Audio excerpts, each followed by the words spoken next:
Trying to connect.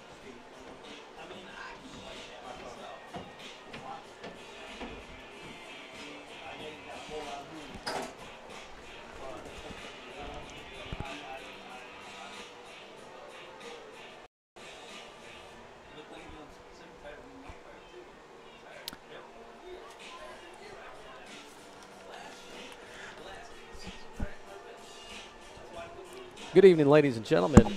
Welcome to Bulloch Academy football here at Westfield High School, across from the Perry Fairgrounds, Georgia National Fairgrounds, Westfield, and Marvin Arrington Stadium, where Bulloch Academy Gators are 2-1 this year, taking on Westfield Hornets. They're 0-2.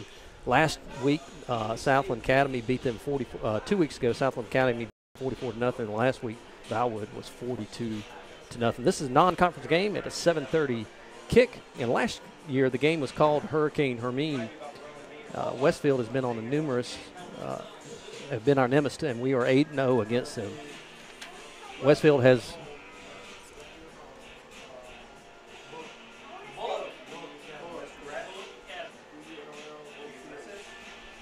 what happened here? It's just such bad connection. It's cutting out some, I think. Yep. Yes. Yeah.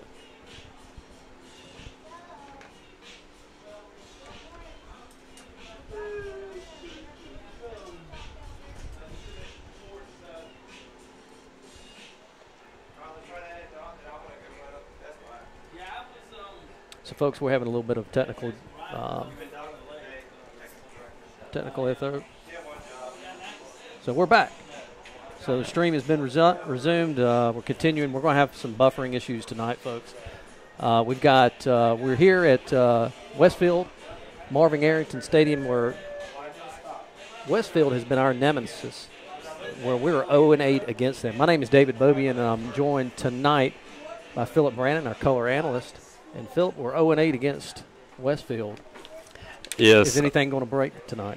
Well, Westfield, most of the times Bulloch Academy has faced them in the past. They've been one of the powers on the GISA level, and this year is about the most vulnerable Bulloch Academy will have as a shot at them. So they'll need to take advantage of Westfield's struggles this year and try to get their first win in the series. So Westfield has they won the state in 2013 and 14, and they're on a 7-game losing streak back to September 30th, 2016, and they're 0-2 for the year.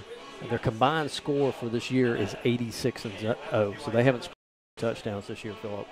But this is their very first home football game. We're here at Marvin Arrington Stadium. It's a beautiful stadium, Phillip. Second time I've been here.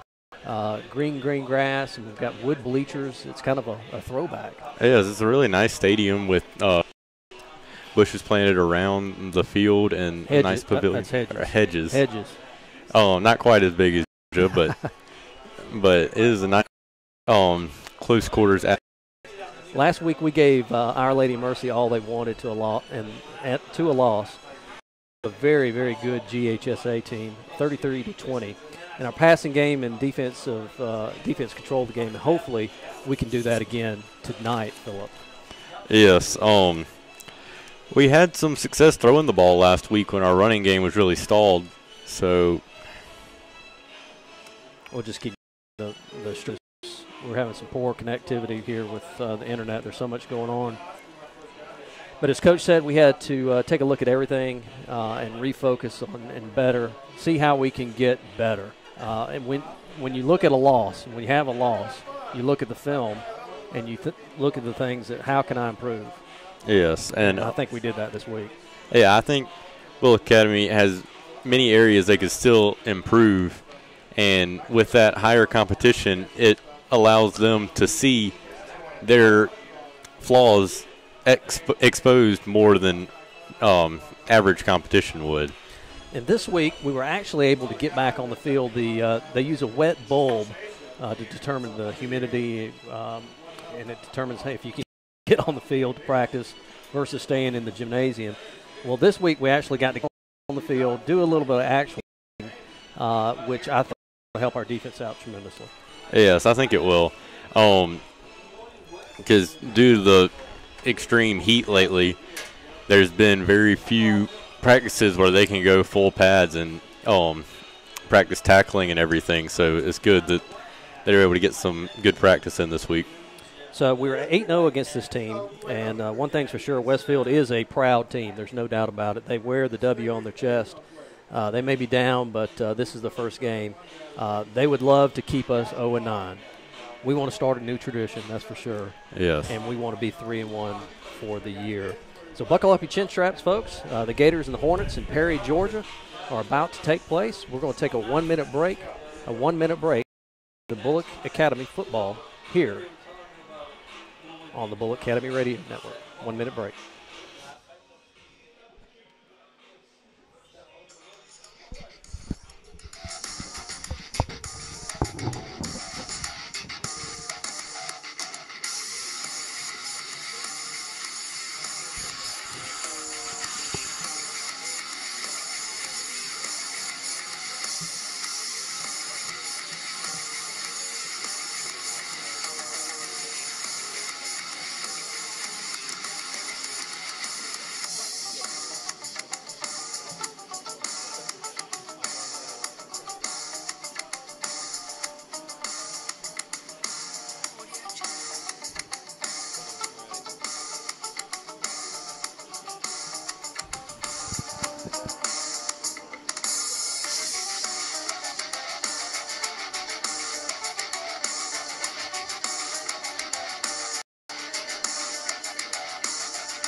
Welcome back to Bulloch Academy football here in Perry, where we just had Phillip Brannen catch up with Coach Hennessy and had a quick little interview with him. Let's go to that real quick.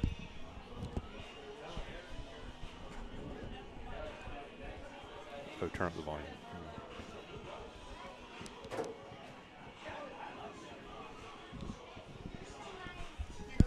Hang on just 1 second, folks. Let's get that back here. See if I can get in touch with Phillip.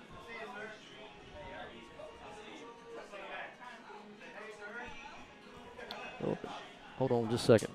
We're also still having some technical difficulties with our streaming. Trying to get this back up. Our internet is slow right now, folks, so just bear with us. We got a lot of got some other people up here streaming some videos. I don't know much about the technical aspect of it, but it's saying that our output's a little bit slow right now, so hold on just 1 second. Hang in there with us, folks.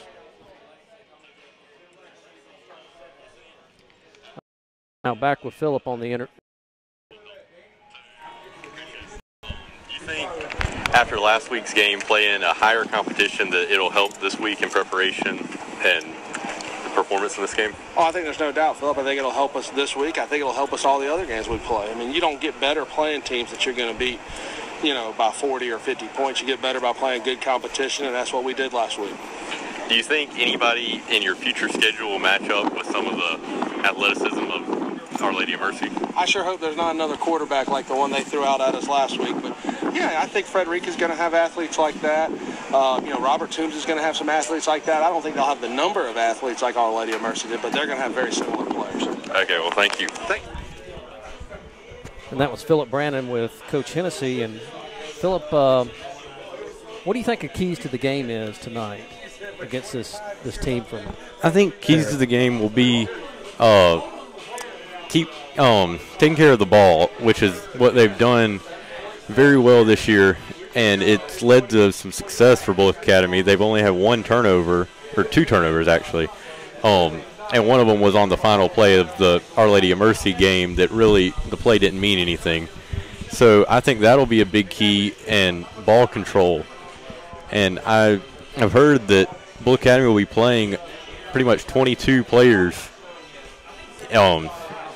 individual players, not people playing both sides of the ball very often. So that should keep the team more fresher and able to exert more energy on each play. So next week, for 2017 Bulloch Academy football notes, next week our Gators will be on the road traveling to Louisville, take on Thomas Jefferson. Kickoff is scheduled for 7:30. Our 2017 junior varsity And middle school football, next Wednesday, our undefeated middle school team will square off against St. Mary's of Augusta.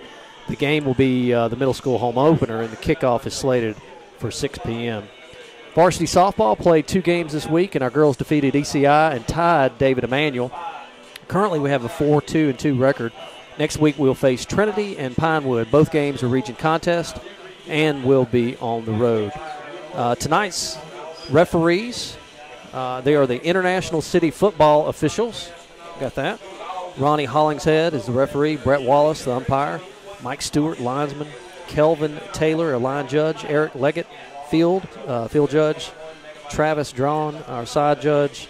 Tom Sakuda is our clock. And James Wheeler is the 25-second clock guy. So when we come back, we'll have the starting lineups for Bulloch Academy and Westfield. We'll talk about our keys to the game. We want to thank Optin Orthopedics for being our orthopedic provider, and additionally thank Optin for providing the services of our trainer, Cassie Kelly. Let's take a 2-minute break. 2-minute break. You're listening to Bulloch Academy Radio Network.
And welcome back to Bulloch Academy Football, where your captains tonight for Academy's number 4, Brian Merrill, number 15, Lawson Anderson, number 34, Thomas Bowen, and number 54, Seth Connor. And we'll wait for Westfield to come out to determine who their captains are.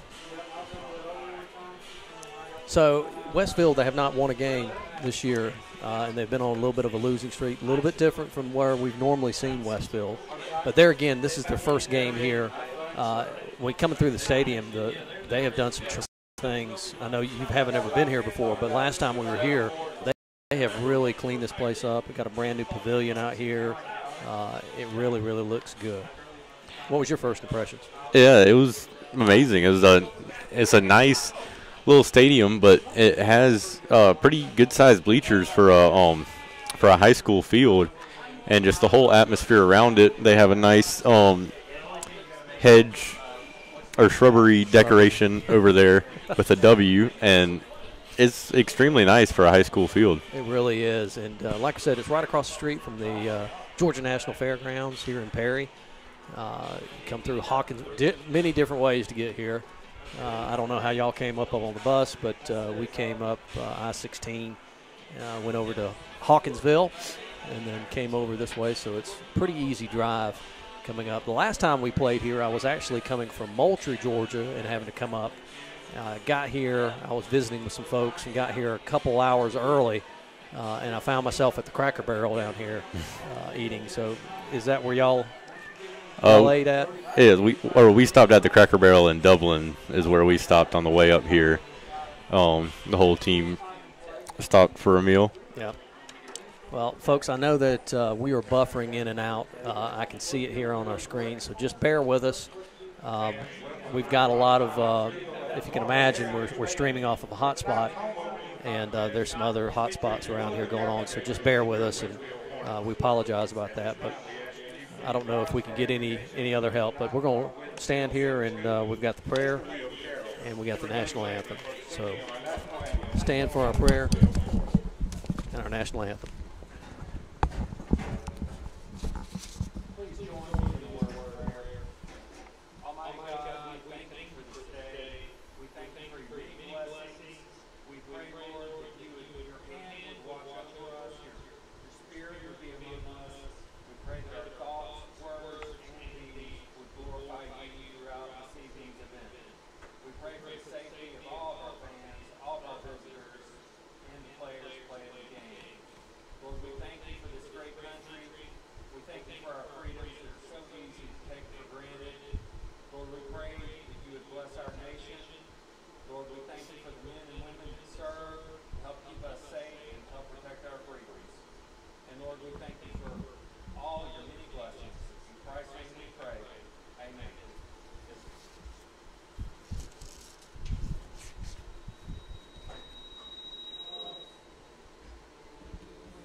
Good job by the students here at Westfield singing the national anthem. So we got about, it says 9 minutes and 57 seconds on the clock. I don't know how accurate that's going to be. And folks, we know the buffering is taking a little bit of stream and it's slow, so just bear with us. We can see it here online, so just want you to know that we're trying to do everything we can to make sure this is a little bit better. But when we got multiple people up here trying to stream and there's not any.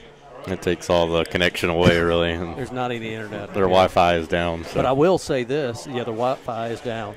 But I will say this, that our press box is wired, and then when we have our home games, it's very, very good. So let's take a 2-minute break. 2-minute break. You're listening to Bulloch Academy Radio Network. 2-minute break.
Welcome back to Bulloch Academy Football on the Bulloch Academy Radio Network.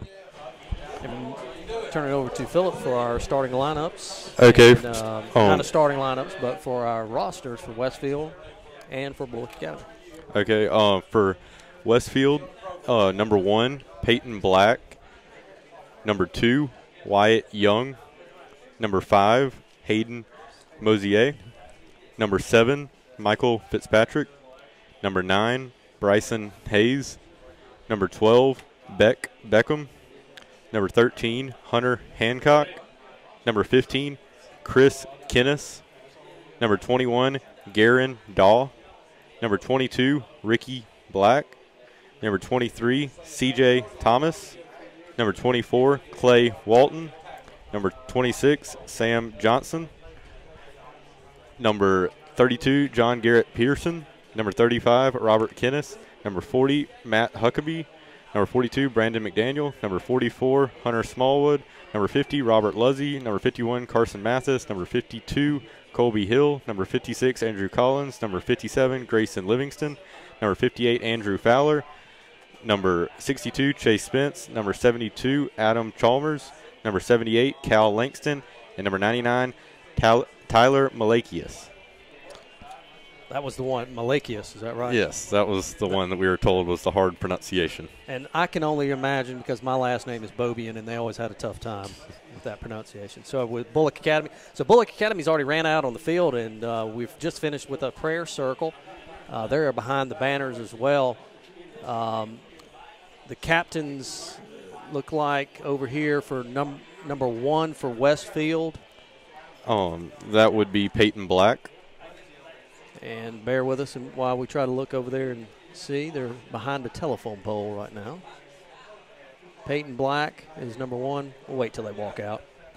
So our team, we are in our green pants, white jerseys, white helmet.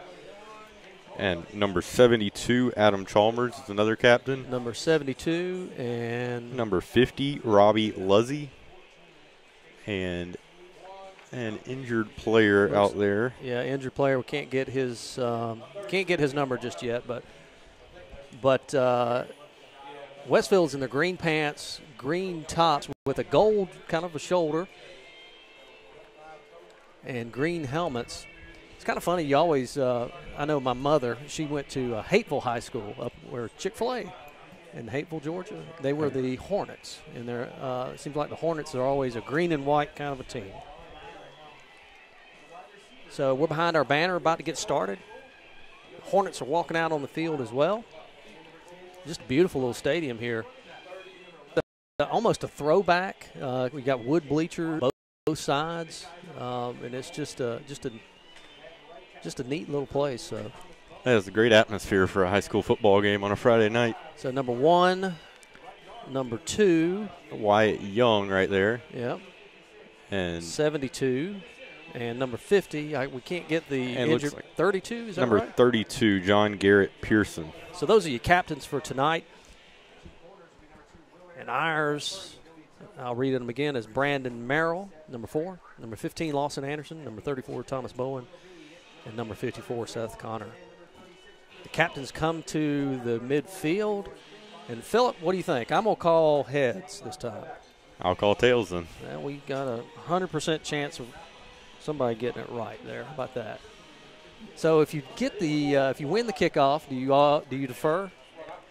I think if you're Bulloch Academy, you do defer. You let Westfield. They're coming out with a lot of energy tonight, with this being their first home game. Let them go out on offense and maybe make a mistake and use that and capitalize on it. So the captains come out on midfield. So really, the captains are going to be number 1, number 2, and number 50. Other 2 hang around to the side. Their prayer circle is coming up to the right of us. And the captains shake hands. Thought we were going to get a little bit of rain. We got some big rain there in Statesboro before we left. But it's been dry over here. I was talking to the guys beside us, and they said they hadn't gotten much rain, so that's good. So the field should be dry. So we're about to kick off here, football. We're your 2-1 Bulloch Academy Gators. Last week we lost to Our Lady of Mercy. They're, again, just a heck of a team that we played. That quarterback, we're probably going to see him play on Saturday somewhere. Yeah, loads of talent and then an extremely fast running back. And Westfield has won the toss, and we're see they will decide to do. So Westfield has won. And they're going to take the ball. They will receive. So we'll be on defense. And we'll be going from your left to your right on your internet dial. You can't say radio dial anymore because not on the radio. So kind of interesting. The students are lined up here. We got American flags. We got the Waffle House flag.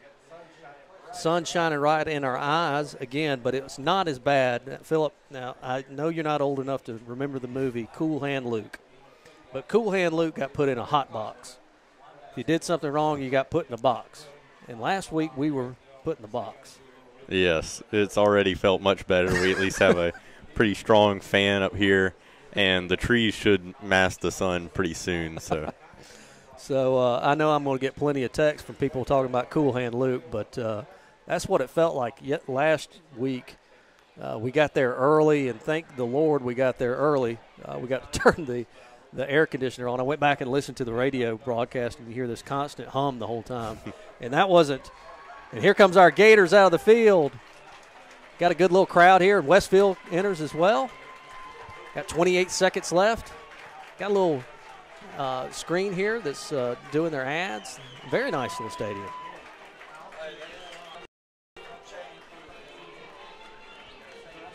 And their students are running on the field with the flags.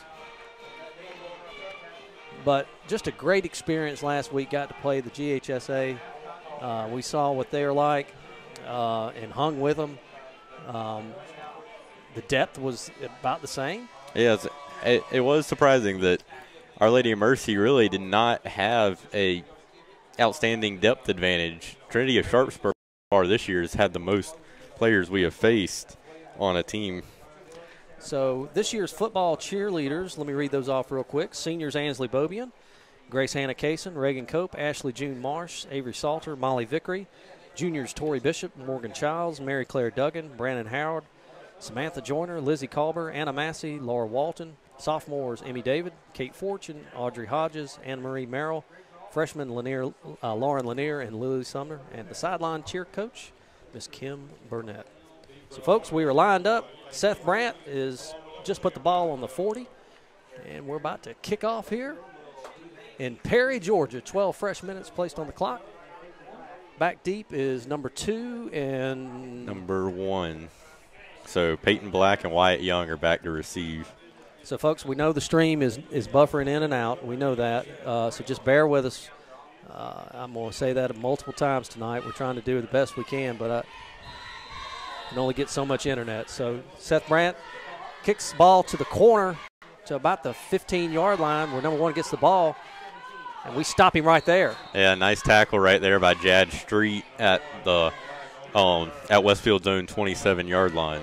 So have you done any scouting on what type of offense they're running this year? Or? No, I have not. So we're about to see. Heard of the type of offense. It's a little harder to get hands on that information with a team 3 hours away, so we'll have to see right here what they come out in. So Westfield comes up to the line and shotgun formation.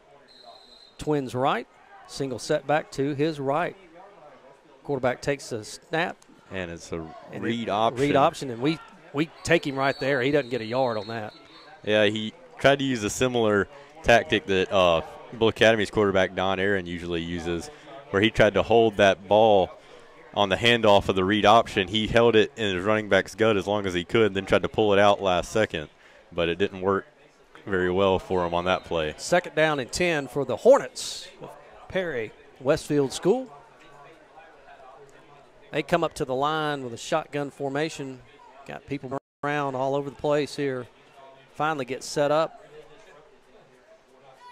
Slide motion this way. Hand off to that number 1. We're in his backfield, and we tackle him up right there, maybe a gain of 2. Yeah, a lot of pressure in the backfield right there from the Gators, and Trevor Mason was able to make the tackle. So that brings up 3rd down and about 7. Ball's on the 31-yard line. When the sun goes down just a little bit, we'll be able to see a little bit better. And Westfield, with their offense, they have a shotgun formation, but they have like a fullback right behind one of the linemen, and he'll shift around to try to have a power run to a certain side. So empty backfield.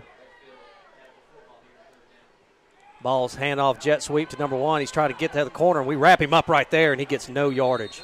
Nice play right there by Brandon Merrill, able to follow the motion by number 1, Peyton Black, and able to make the tackle on the outside for no gain. So that brings up about 4th down and 7. Ball's on 31, and back to punt number 7. Michael Fitzpatrick. And back deep, standing on the 35-yard lines, big number 5 for Bulloch Academy. Low snap, it bounces to him. Jake Nelson almost gets it. And line drive kick, and Trey gets away from it, and they down it at the 32-yard line. So that's where Bulloch Academy will take over, 1st down and 10. Yeah, it was a very, very low snap, and Westfield's fortunate that their punter, Michael Fitzpatrick, was able to hang on to it, because football bounces very odd ways, and it luckily bounced right to him. So Bulloch Academy comes out. Don Aaron leading. Jad Street to his left. Twins right. Shotgun formation. Don takes a snap. Quick throw over to number 5. Makes one guy miss. 2 guys, and they finally bring him down for a gain of about 5. Yeah, a screen pass right there to Ty Mingle, and he was able to use his ability to get a gain of about about 4 out of that. So Tom Engel on a carry. Well, actually on the catch. Just a little slant pattern out there. Bring up second down at about 6. We hustle up to the line. Twins right, twins left, single set back. Shotgun formation. Ball snap. Don throws to Tom Engel again for a first down and then some. Gets about 8 or 9 on that one. Yeah, and Bulloch Academy's come out throwing the ball 2 straight plays in a row and have already gotten about 15 yards. So nice start for the offense. It's first down and 10. Ball is placed on the 46-yard line.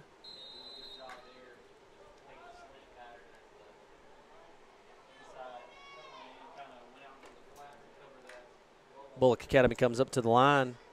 Folks, we know the internet is slow tonight, so just bear with us. It's going to be buffering in and out. Motion this way, and a flag comes out. Looks like we moved a little bit too early. Yeah, it looks like Stone Thomas, the center, was not on the same page as the rest of the offensive line right there. That's kind of important with the center being on the same page. Yes. So that'll be false start and bring up 1st and 15.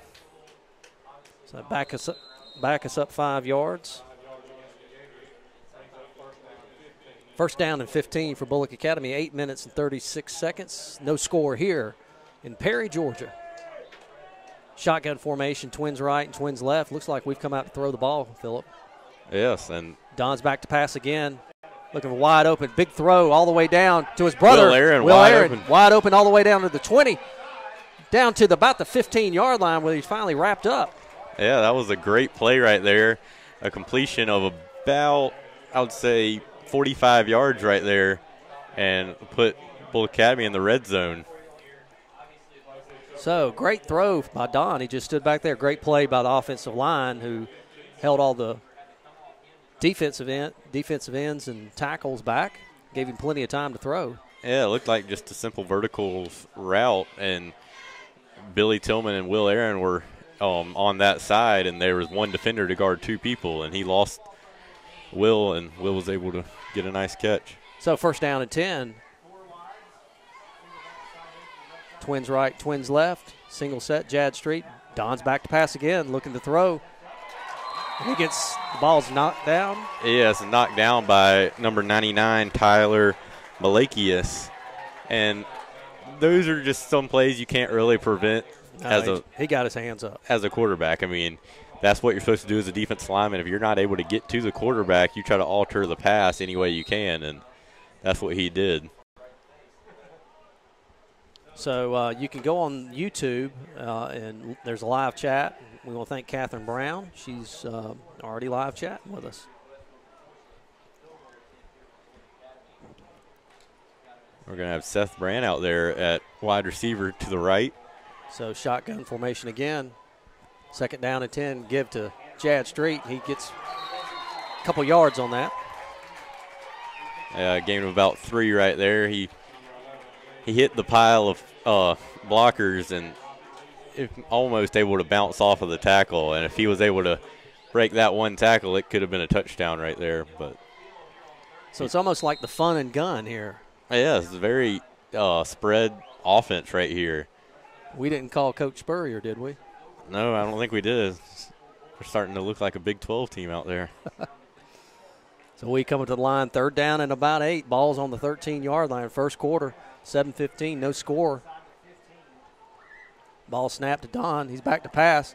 Straight to Ty Mingle. He catches across the line, and he gets in there. Touchdown, Ty. Touchdown, Ty Mingle, and it was a great pickup right there by Jad Street in the backfield, because Westfield brought the blitz, and he was able to pick up the blitzing linebacker and gave Don time to find Ty Mingle for the touchdown. So Bulloch Academy leading 6-0. Seth back to kick. We need a good snap and a good hold and a good kick here from Seth. And let's see what happens. Ball snap, good kick, and the ball's up, and it is good. So with 6:56 here in the first quarter, Bulloch Academy leading 7-0 against Westfield. We'll stay right here. Won't go to commercial break. Our commercials are music. Yes. Those people that are YouTube approved music. YouTube approved. We didn't get kicked off last week. That's a positive. So we've got a couple folks out there listening to us and already texting us, of course. Joey Coward is. He's always trying to communicate to us in the Joey Coward way. Thank you, Joey, for all you do for Bulloch Academy and the board. Also want to thank Will Wren for the Booster Club and what Will has done this year. Just an outstanding booster drive. Done just an outstanding job. So all the boosters out there that helps Bulloch Academy. I was talking to, and hang on, here's the kick.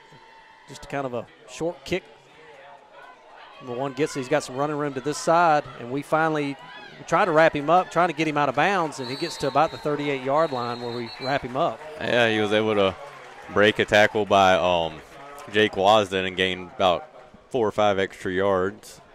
And Westfield will start on their own 37 or 38-yard line. I was talking to Coach Collins, talking about just fundraising. He said, you know, put it in perspective. If you give $100 to Bulloch Academy, that's a lot of meals. That can buy 1.5 footballs. You know, so just the little things and the little donations, they definitely add up. So yeah, continue on with the Booster Club. Shotgun formation, just a little scissors trap, and we wrap him up right there on the 40-yard line. Yeah, only a gain of about 2 yards right there with that handoff out of the shotgun formation. And with the shotgun formation run, the problem with that compared to a single back I formation is the running back really does not get his momentum going as well when because he only has about a yard to run before he gets the ball, whereas he has 5 yards at least in an I formation. So shotgun formation again. Looks like we're going to see that all night. Almost a scissors trap. The guy's back to pass. We put some pressure on him. And it was in and out of his hands, and then we almost intercepted it there, but it is incomplete. That was a very unique play right there because he threw it right out of the outstretched arms of Seth Connor, and it bounced up off of the receiver. He almost caught it, but then Seth Brandt came in there and could have come away with the pick. It's a good crowd here from Bulloch Academy. Made the 2-hour and about 15-minute drive. And see, Westfield's got a good crowd as well for their first home football game of the year. Looks like we're going to have shotgun all night long unless we go under the center, Phillip. Yes. And 6 minutes, 4 seconds. Shotgun formation again. Back to pass. Little slant, swing pass out. Ooh. And Trevor Mason, my goodness. Yeah, that little swing pass. It was strung out, it looked like, by Brandon Merrill on the outside, and then Trevor Mason with the pursuit just leveled him for a 2-yard loss. So Catherine Brown is Coach Hennessy's sister, by the way.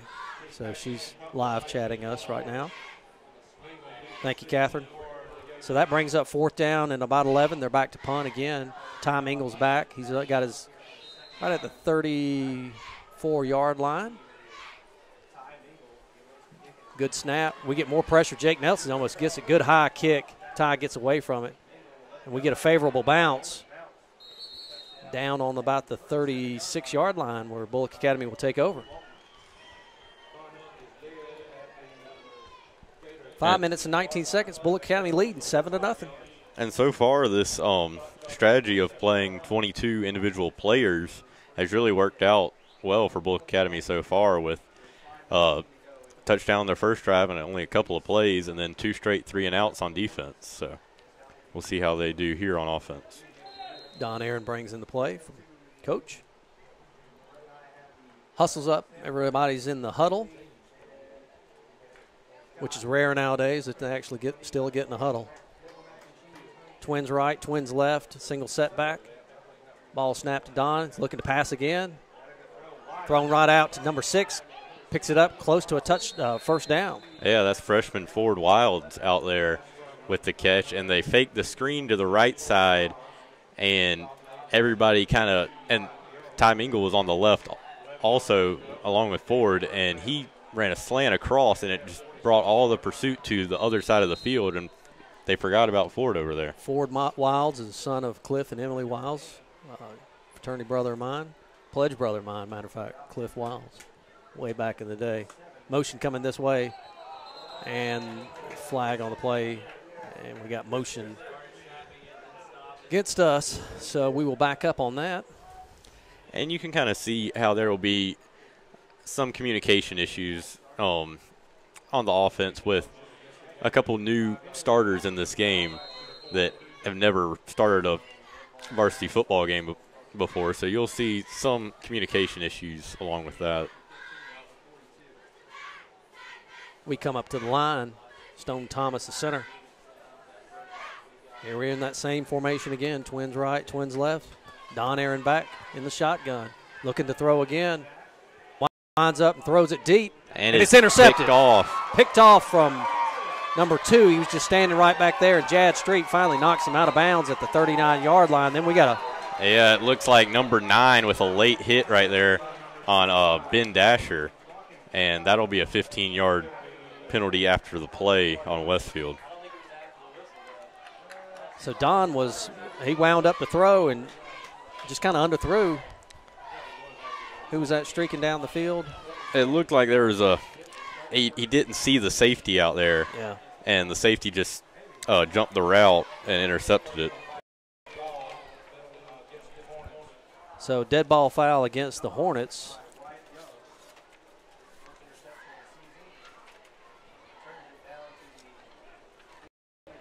So Westfield will take over. We want to thank our sponsors, Optum Orthopedics, Optum for being our orthopedic provider. I additionally thank Optum for providing our services, and trainer Cassie Kelly, who does an outstanding job for Bulloch Academy. So after the penalty, Westfield will take over on their own 45-yard line. Shotgun formation again, twins right. Just a quick little throw, almost a lateral to number 44. He's got some running room on the 45-40, and we finally wrap him out of bounds on the 35-yard line. Will Aaron finally makes the tackle. They ran a swing pass out there to the left side, and it looks like that Westfield used kind of a screen play that some teams use or a pick play, where the one receiver kind of runs an inside route, not really to run the route, but just kind of shield off the defender from the receiver running the swing route. It was almost a lateral. It could have been. If he drops it, that could be ruled a fumble. Motion this way, hand off to the fullback, and we wrap him up right there.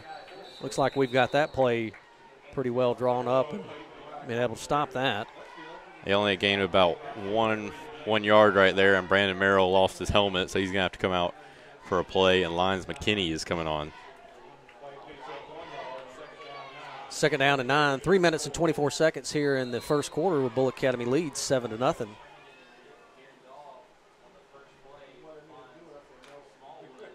So, folks, the stream is bad, so just bear with us. I know we're going in and out, so hang in there with us, folks. Ball back to throw. We got some pressure on him.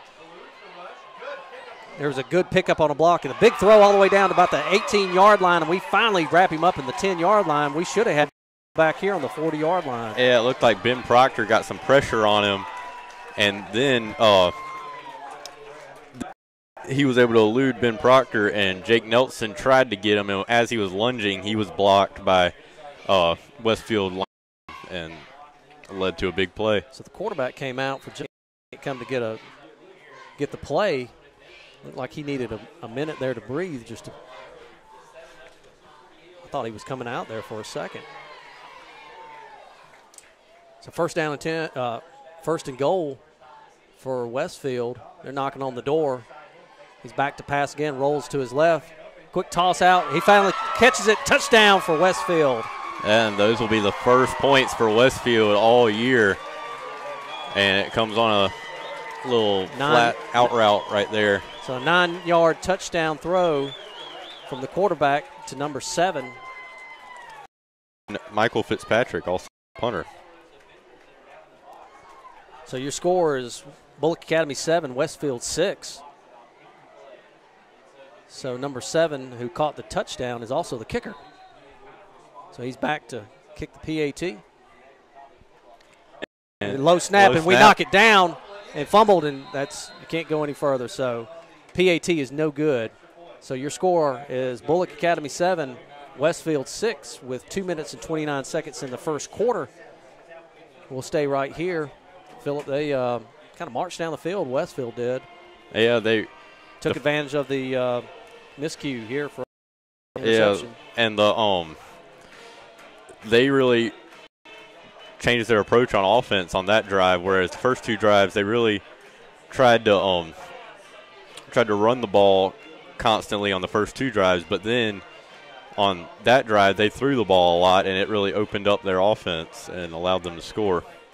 Your score, Bulloch Academy 7, Westfield 6. We're back and forth here on our internet. You might have to listen to it afterwards, but we're trying our best to get coverage here. That's the only negative thing right here with the internet. We're at the mercy of it. You'd think right here by 75 we'd have plenty of strength, and as high as we are. Yes, you'd think the higher you are, the better signal you can get, but not the case. Our Gator cross-country team had to cancel their home meet yesterday due to weather concerns. Next week we'll run at Pinewood and on Saturday at the Ray Miller Invitation in Millen. Good luck to Coach Dominguez and all the Gator cross-country runners. So number 7's back to kick. Jake Nelson's back and Ty Mingle. Just a quick kick out of bounds, folks. Let it go out of bounds, and it does. And Bulloch Academy, after the kick went out of bounds, will take over on their own 35-yard line. So the kick goes out of bounds with 2 minutes and 29 seconds where Bulloch Academy will take over. First down and 10. Ball will be placed on the 35-yard line on our side of hash mark. So we're moving from our left to our right. And we'll see how the offense rebounds after that turnover that led to a score last time. Don Aaron back. Handoff straight to running back. Who was that? It looks like that is Ford Wilds back there, and with a nice carry of about 8 yards. Was that 6, Ford Wilds? Yes, sir. He's a freshman starting out there with the first-team offense in this game.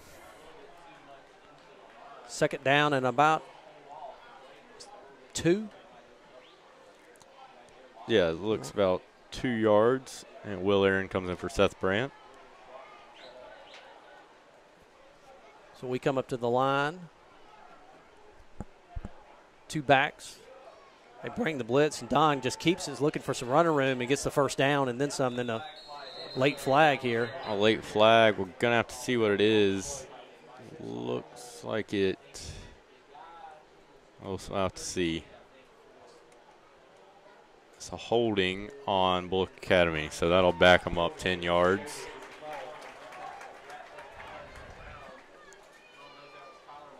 And it'll lead to a second and long right here. Second down and 10, 1 minute and 39 seconds. Bulloch Academy leading 7-6 here in Perry. Sun's finally gone down over the trees so we can see the lights are on. Don Aaron brings in the play. Ford Wiles goes out. Tom Engel checks in. 2 set back, running back, twins right. Shotgun formation again. It's going to be a handoff to Billy Tillman. He's looking for some running room, and they string him out pretty good, but he gets to the outside, and then a big tackle, but he keeps going. And they knock him out of bounds, but he never goes down. Yeah, tough running right there by Billy Tillman on a gain of about 4 yards. He had to break multiple tackles just to get that. And it looks like he barely stepped out of bounds. And if he was able to keep himself in bounds, it would have been a huge gain. Third down and about 7 balls on the 38-yard line. We're going from your left to your right.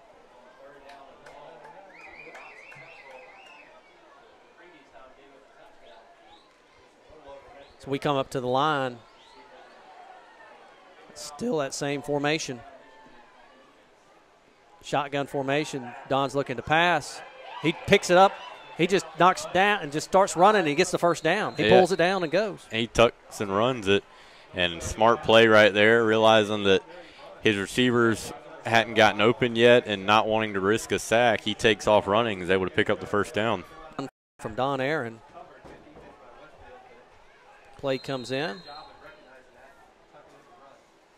Brandon Merrill brings in, gives it to Aaron. 47 seconds left.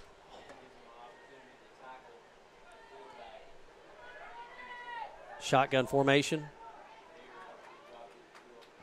Gonna be a Hand handoff off to Merrill again. He's trying to get outside, get some running room. He gets and popped. he loses the ball. The ball comes out. And looks like Westfield has recovered it. We'll see the final verdict. Yes, and Westfield has recovered. He was a big hit from Brandon. Brandon Merrill got popped there by one of the linebackers and fumbled on the play. And going back to my keys of the game right here, this has not been a good start for Bulloch Academy taking care of the ball. That's 2 turnovers already out of 3 drives. In the first drive, it looked so promising. And now back-to-back possession turnover, so we'll have to see how the defense holds up right here with another short field for Westfield. Ball there, 40-yard line. So we come up to the line, Twins right, Twins left again, same set.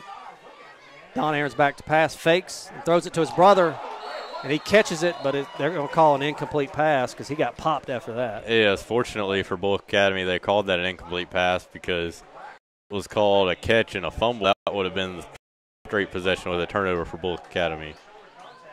I mean, it was a nicely designed play, and just one of the dangers of going across the middle is those big hits with people you can't even see.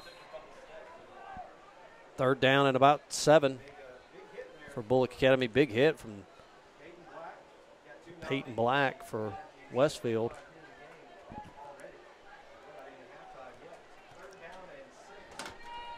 So 4 receivers out wide.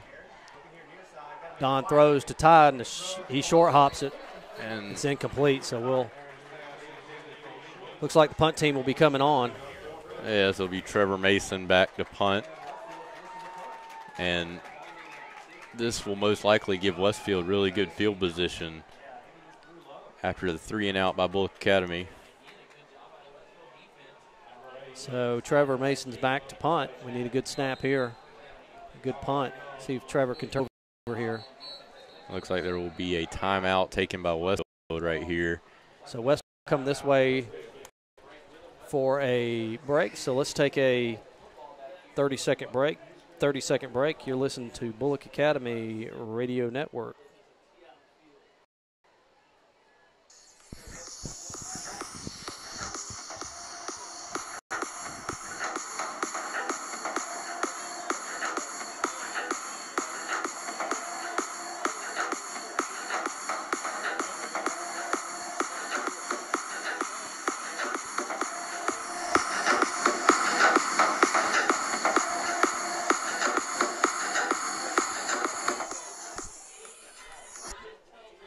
Welcome back to Bulloch Academy football on the Bulloch Academy Radio Network.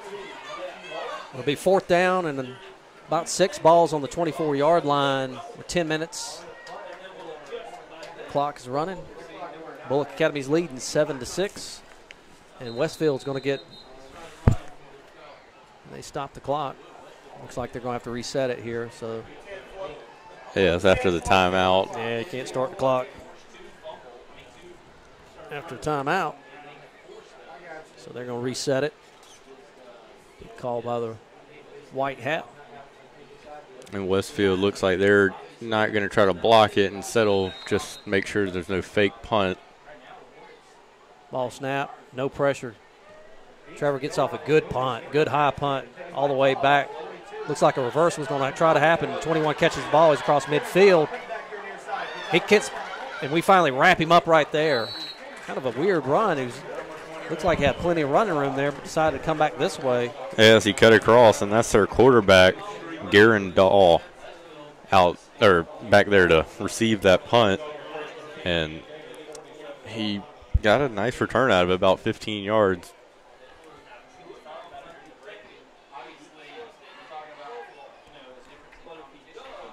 Might want to turn that off there and see if we can trying to get all the juice we can get, so to speak. Yeah, airplane mode. There you go.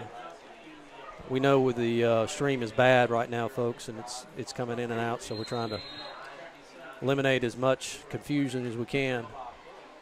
So just bear with us. Got some a lot of people, we thank you for listening with us right here. We see the amount of people already. It's amazing. People listening on the internet, thank you. Back in Statesboro, Westfield's got the ball and he gives off to number 1. He's got some running room all the way up to about the 35-yard line, which would be close to a first down. Yeah, shoestring tackle by Ryan Rappa right there prevented an even bigger gain than the 12-yard run that number 1 Peyton Black was able to put together. Yeah, I think that helped. I think that helped there, turning that off. Got so many. Everybody's got a cell phone.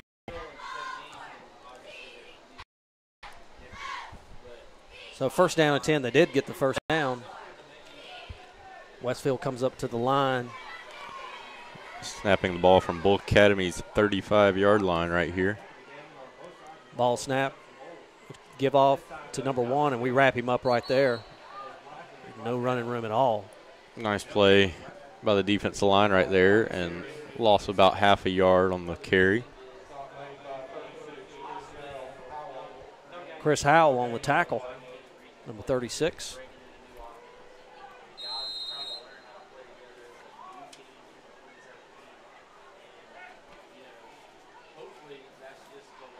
So the softball team played 2 games this week, and they defeated ECI and tied David Emanuel.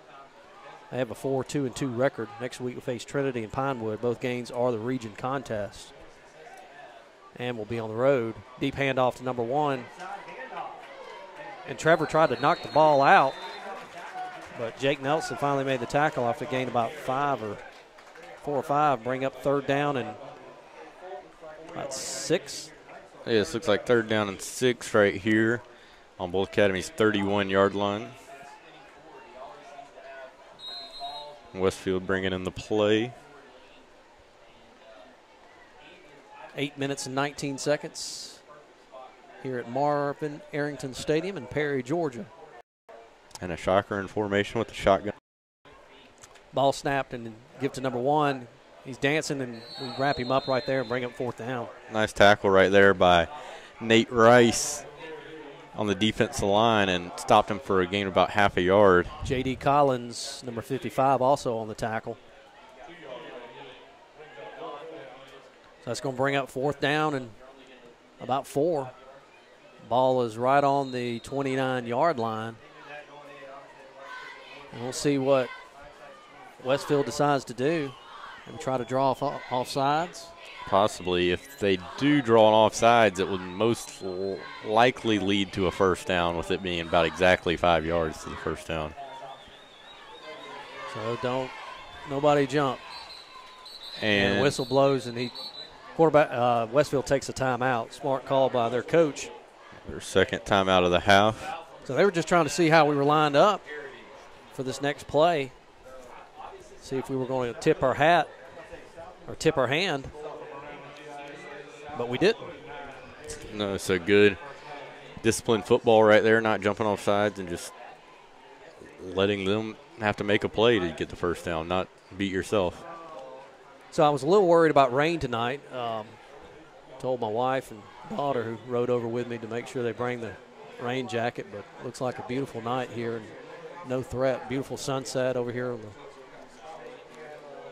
It's down. Sun has set. 7 minutes and 21 seconds here in the second quarter. Bulloch Academy leading 7-6.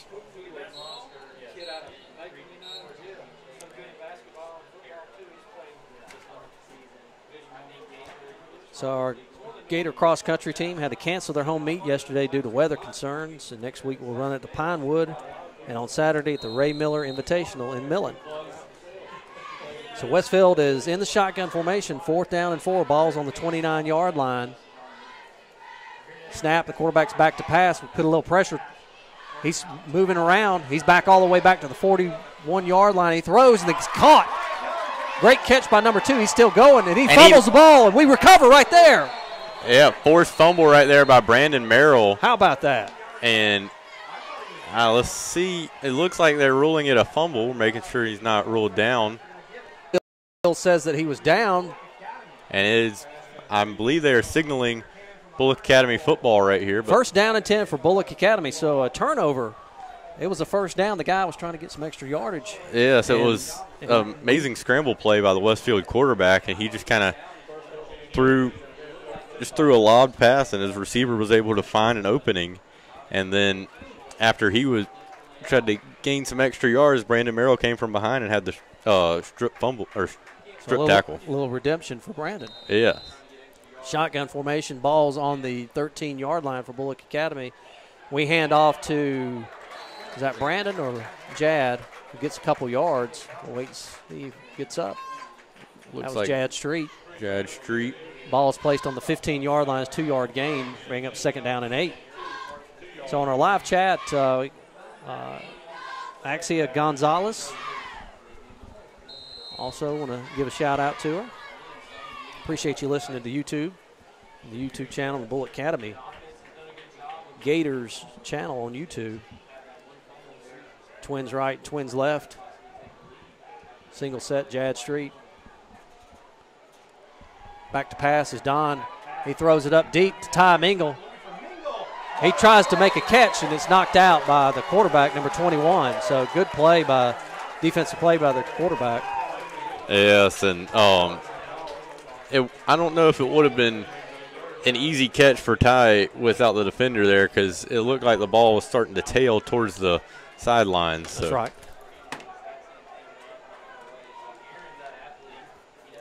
So that'll bring up a 3rd and 9 right here. And we'll have to see what Bulloch Academy does. I got some confusion on the defense, so they're trying to get some players in. They're running a 4-3 defense. More back and shotgun again. Back to pass. A screen to Ty Mingle. It's intercepted. Intercepted. 3rd turnover of the night right there. And a dangerous pass right there by Don Aaron, throwing it on the slant to Ty Mingle, and he's hit hard and it popped up in the air. And Westfield will take over, forcing yet another turnover. With Bulloch Academy coming in this game with only 2 on the year, has 3 already in the first half. 6 minutes and 13 seconds for Westfield to take over on their own 22-yard line. Goodness gracious. Bulloch Academy's 22-yard line. Thank you, Phil. You can go ahead and say it. Okay. You can correct me. We'll get better as the year goes. Yeah. They're on the 22-yard line. Shotgun formation. Slide motion this way. Gives deep handoff. He's straight up the middle. Got some running room, and we bust one tackle, and it gets all the way to the about 5-yard line. It'll be a 1st down and 10.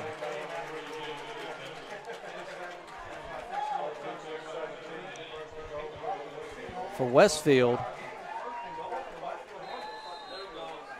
And 1st and goal from about the 5-yard line, so defense is going to have to tighten up right here to stop them. So Bulloch Academy, they are on their 5-yard line, 1st down and 10. Gives to number 1. He's dancing in. Touchdown. Touchdown. Westfield on a 5-yard run from Peyton Black. Number 1. And your score is Westfield 12, Bulloch Academy 7. A point after attempt. Let's see if they go for 2 here, Phillip. I would imagine they would.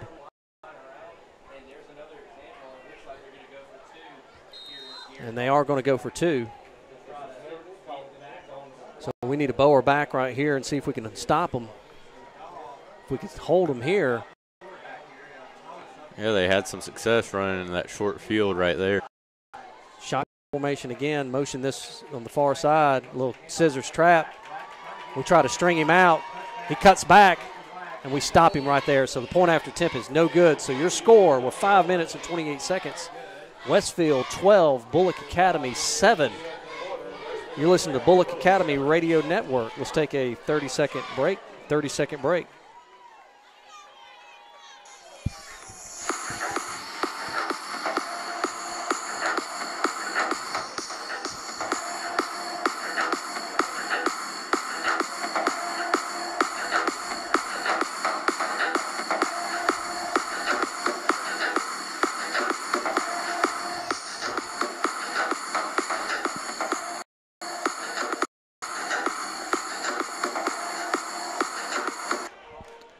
Welcome back to Bulloch Academy Radio Network.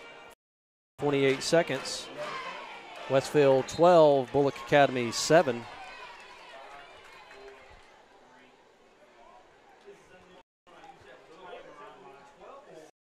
So we've had how many turnovers? 3 for Bulloch Academy, 1 for Field. Folks. And Catherine there she asked, did Westfield get the extra point on the second touchdown? No, they did not. So the score is 12-7. They were going for a 2-point conversion. Some more scores. Southland is 36, Heritage 0 in the second quarter. And that Southland was the team that had shut out Westfield earlier in the year. So we're in the wishbone formation. 3rd down and 1. Handoff to Merrill, straight up the middle, and he's got some running room, and he gets all the way down. They can't stop him down to the 29-yard line. Just a fullback handoff, straight up the middle. He carried about 3 Westfield defenders with him, and number 21. The quarterback. Yes, their quarterback, Garen Dahl, was slow to get up after the play. He hadn't come out of the game yet. He's quarterback. He's the cornerback. You wonder if Bulloch Academy might try to target him on the outside right there with one of their receivers. So we want to thank all the good folks that are staying with us. I know the stream is in and out, folks. Just bear with us. I'm going to be saying that all night, I'm afraid. Shotgun formation, 2 sets, little scissor trap given to Jad Street right up the middle. He's still going.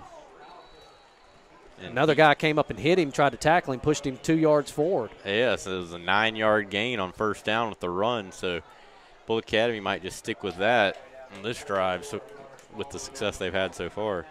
Phillip, I'm going to try to keep going. I'm going to try to get a better signal from, see if we can. Okay. By putting this up here, maybe that'll help. I don't know. And it'll be a shotgun formation with 2 running backs, 1 to the left and Ty Mingle, 1 to Jad Street. And a high snap off of Don Aaron's hands. Get on the ball, yep. And just falls on it, and that'll bring up a 3rd and 11 after the high snap from Stone Thomas. So a promising drive is being stalled right now with a 3rd and 11, so have to see what Bulloch Academy does. Most likely a pass, but we'll have to see. And Ford Wilds goes out of the game, and Jake Nelson comes on as a substitution. It'll be shotgun formation with Don Aaron and Jad Street, 4 receivers, and Westfield will take their 3rd and final timeout of the first half. Timeout Westfield. Make sure they have the right personnel. And not much wind right here, so if Bulloch Academy is able to get 6 or 7 yards, they could opt for a field goal with Seth Brandt's leg. He was trying them from about 50 yards out in practice with the wind against him. But with the wind dying down, might have some better luck in the kicking game. Folks, we're trying to get our internet stream a little bit better, moving the hotspot around. And I don't think any of this is working. So we're at the mercy of the internet, so just bear with us, folks.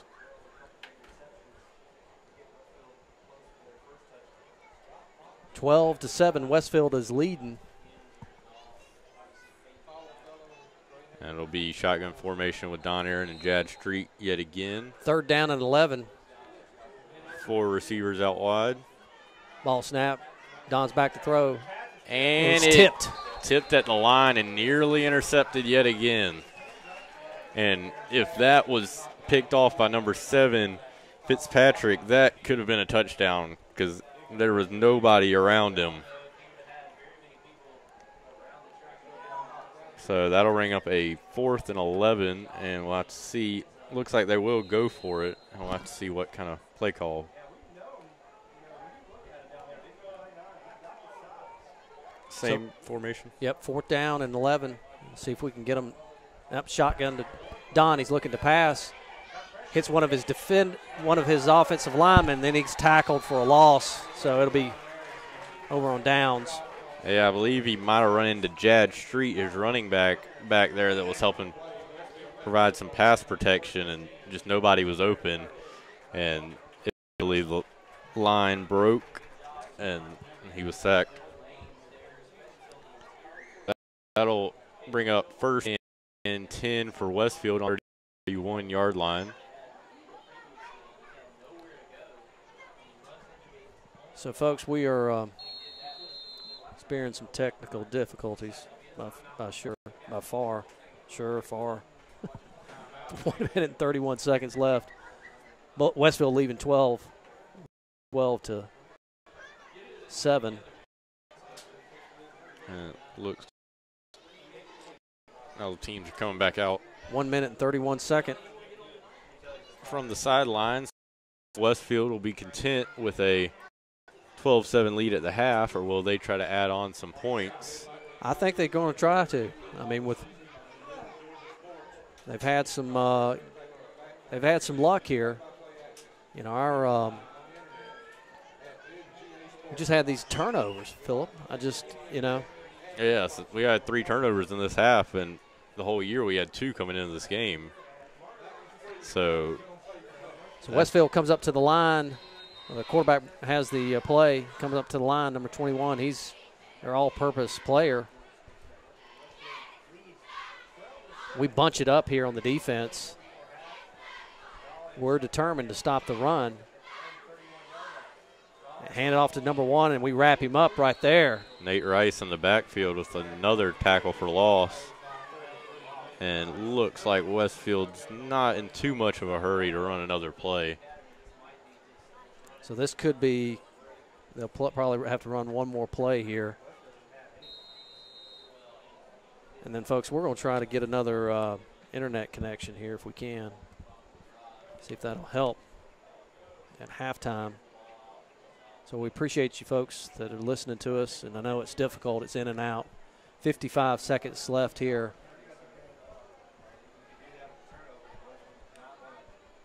Your score is 12-7. They just hand off to that number 1. He's looking for Trevor's big hit right there. And Trevor demolishes the running back after a gain of about 2 on the play. And I'm wondering if Hennessy might try to stop them, or are they content to go to halftime here? I think Coach Hennessy will be content going to halftime with a 12-7 deficit, with as bad as the team has really played offensively with their sloppy turnovers. So I think he'll be happy with the 12-7 game. And that is going to be the end of, should be winding down here, 5 seconds. And that's going to be halftime, folks, with your score, Westfield 12, Bulloch 7. Let's take a 2-minute break.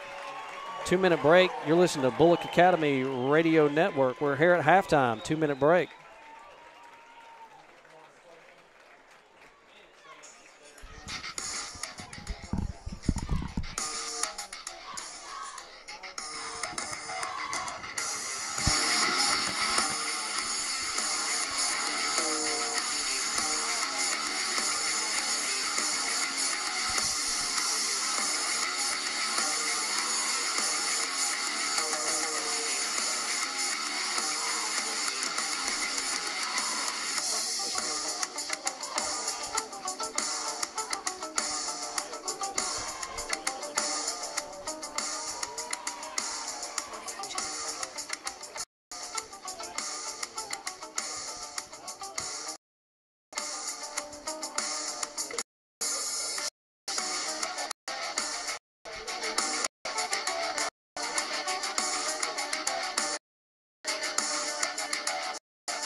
Welcome back to Bulloch Academy football with 18 minutes, 35 seconds left in the half with your score 12, Westfield, Bulloch Academy 7.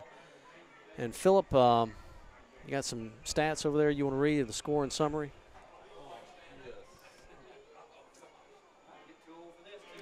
Thank you. In the first quarter with 6 minutes and 51 seconds left, Bulloch Academy scored to open the game with a 15-yard pass from Don Aaron to Ty Mingle. And Seth Brandt added the extra point on, and that was 7-0 at the time. Then, with 2 minutes and 29 seconds left in the first quarter, Westfield scored on a 9-yard pass to Fitzpatrick, and the PAT was no good, and it led to a 7-6 lead for Bulloch Academy.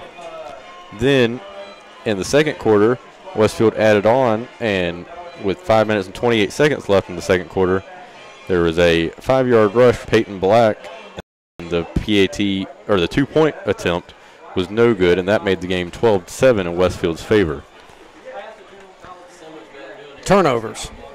Yes, turnovers have been a big issue so far for Bulloch Academy, with great field position gained by Westfield on each turnover. And the defense really is not giving up points in a normal field, really. Normal starting field position for Westfield. Your score is 12, Westfield. Bulloch Academy is 7 with 16 minutes and 52 seconds. Folks, I'm going to take our hotspot upstairs and see if we get a little bit better coverage. So, okay. Phillip, you might want to we're going to take a little bit of break here at halftime. So we'll hang the headsets out, let you listen to the crowd for just a second. But we're going to make this, we're going to see if this will work. So okay. See if we can get a little bit better. So.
Welcome back to the Ray Miller Invitational. So good luck to all our cross-country runners. Folks, if you don't want to stand in line, make sure you get your sports tickets. They're available to you at purchase. These tickets will gain you admission at reduced rates. Don't have to stand in line. Please contact Miss Becky Collins in the athletic office for more information. So mark your calendars, 2 important dates. September the 12th, we had a power outage at the school. The parent university night was changed to September the 12th. The event will be held so parents and guardians come learn about what to expect your child academically this year at school. And September 22nd, Grandparents' Day, followed by the Fall Festival. Next week, our Gators will take on again, traveling to Louisville, our third away game. Thomas Jefferson kickoff is scheduled at 7:30. 2017 junior varsity football and middle school football. Next Wednesday, our undefeated middle school team will square off against St. Mary's of Augusta, and the game will be at the middle school home opener with kickoff slated for them. Our softball team, the varsity softball, this week, and our girls defeated ECI and tied David Emanuel. Currently, we have a 4-2-2 record. Next, face Trinity and Pinewood. Both games are region content and will be on the road.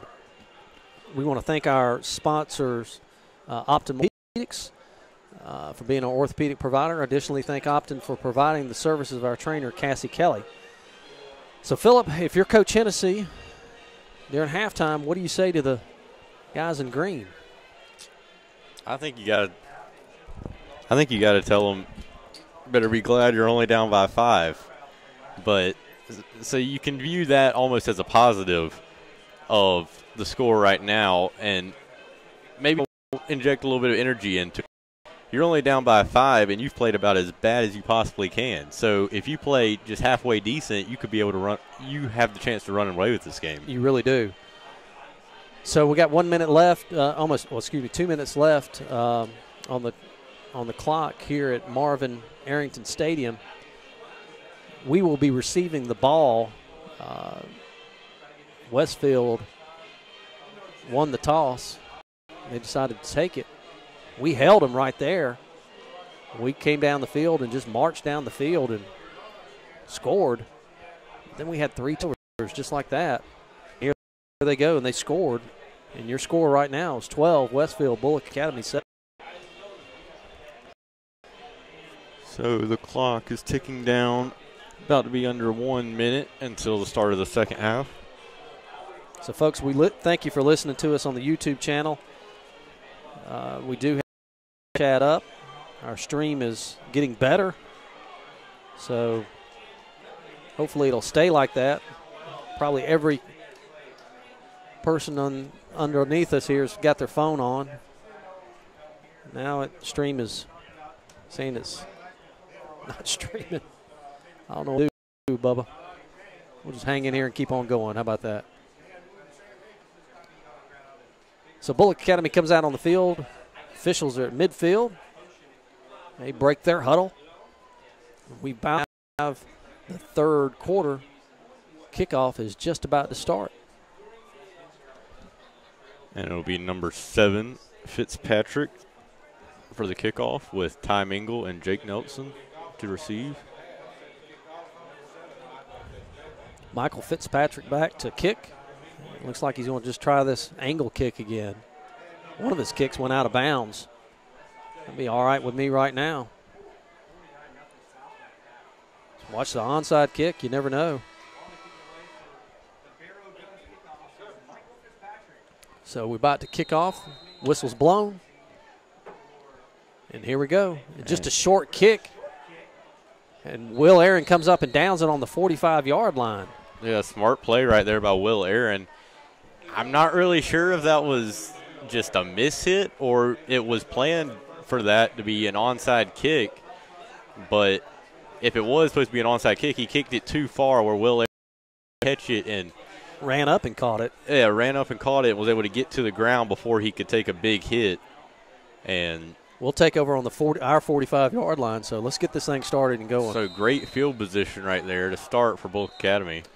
Shotgun formation again, twins right, two running backs.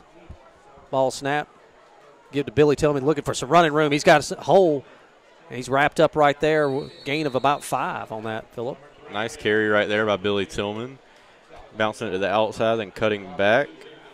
Looks like if he could have kept going outside, he might have had some more running room, but decided to cut back in. Of course, he's running the ball and sees better than we do.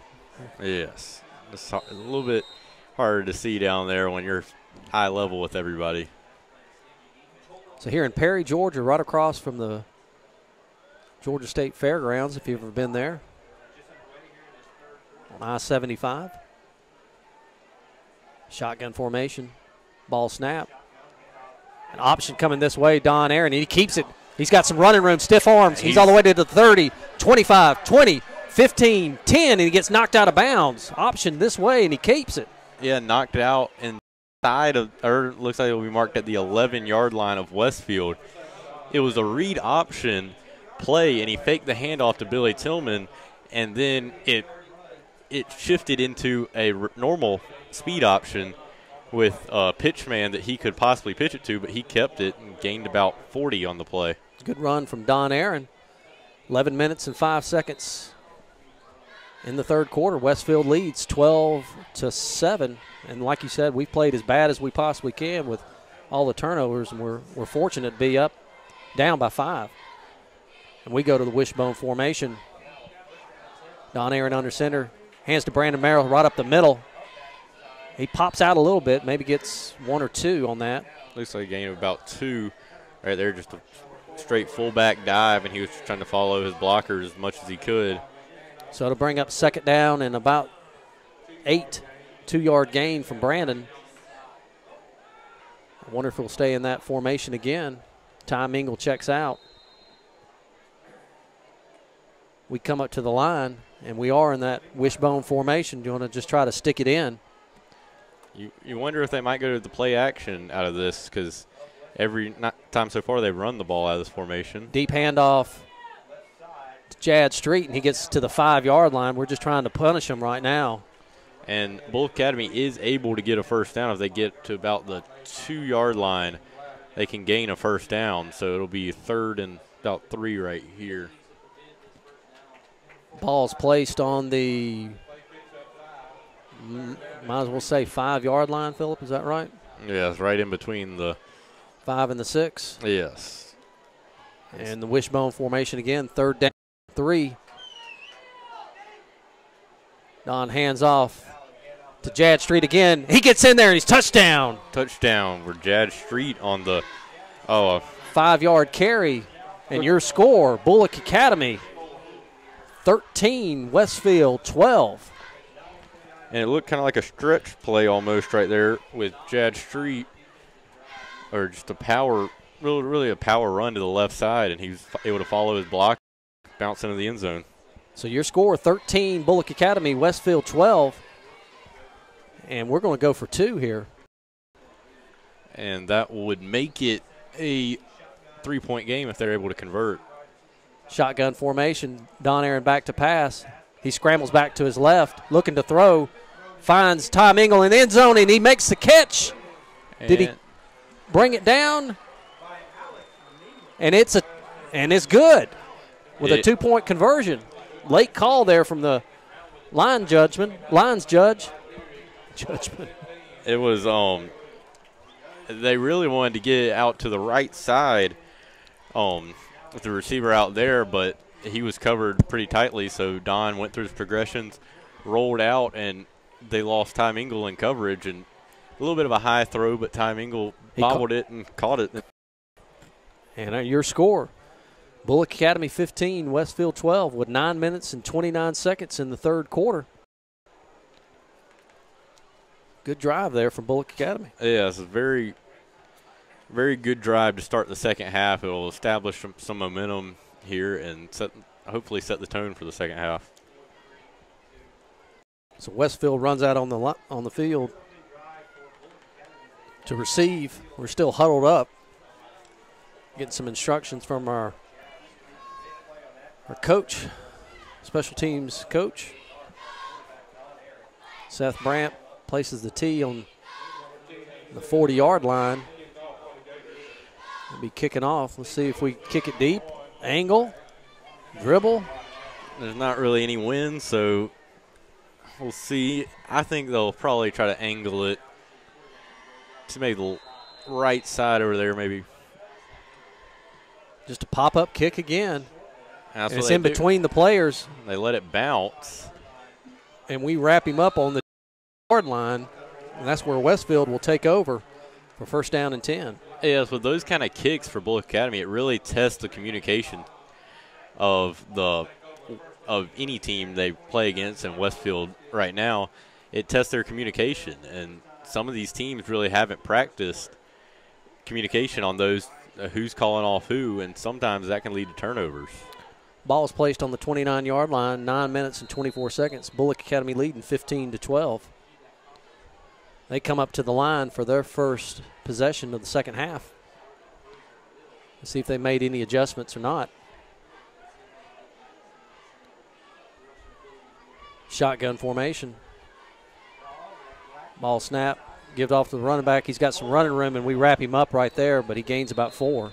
Yeah, Trevor Mason on the tackle along with J.D. Collins after a gain of about 4 on the play. So I'll bring up second down and 10. Second down and 6. 6. Thank you, sir. Ball's on the 34-yard line, Westfield.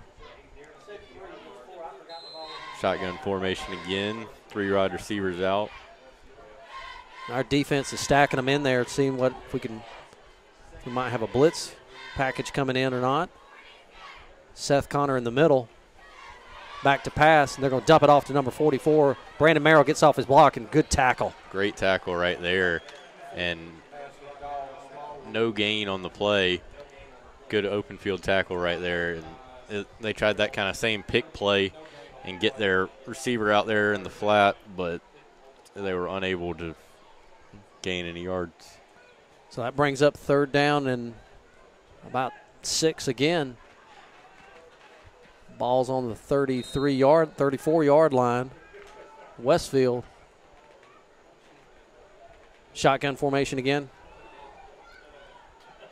Offset eye.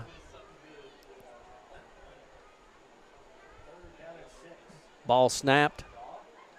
Swing pass out to the running back.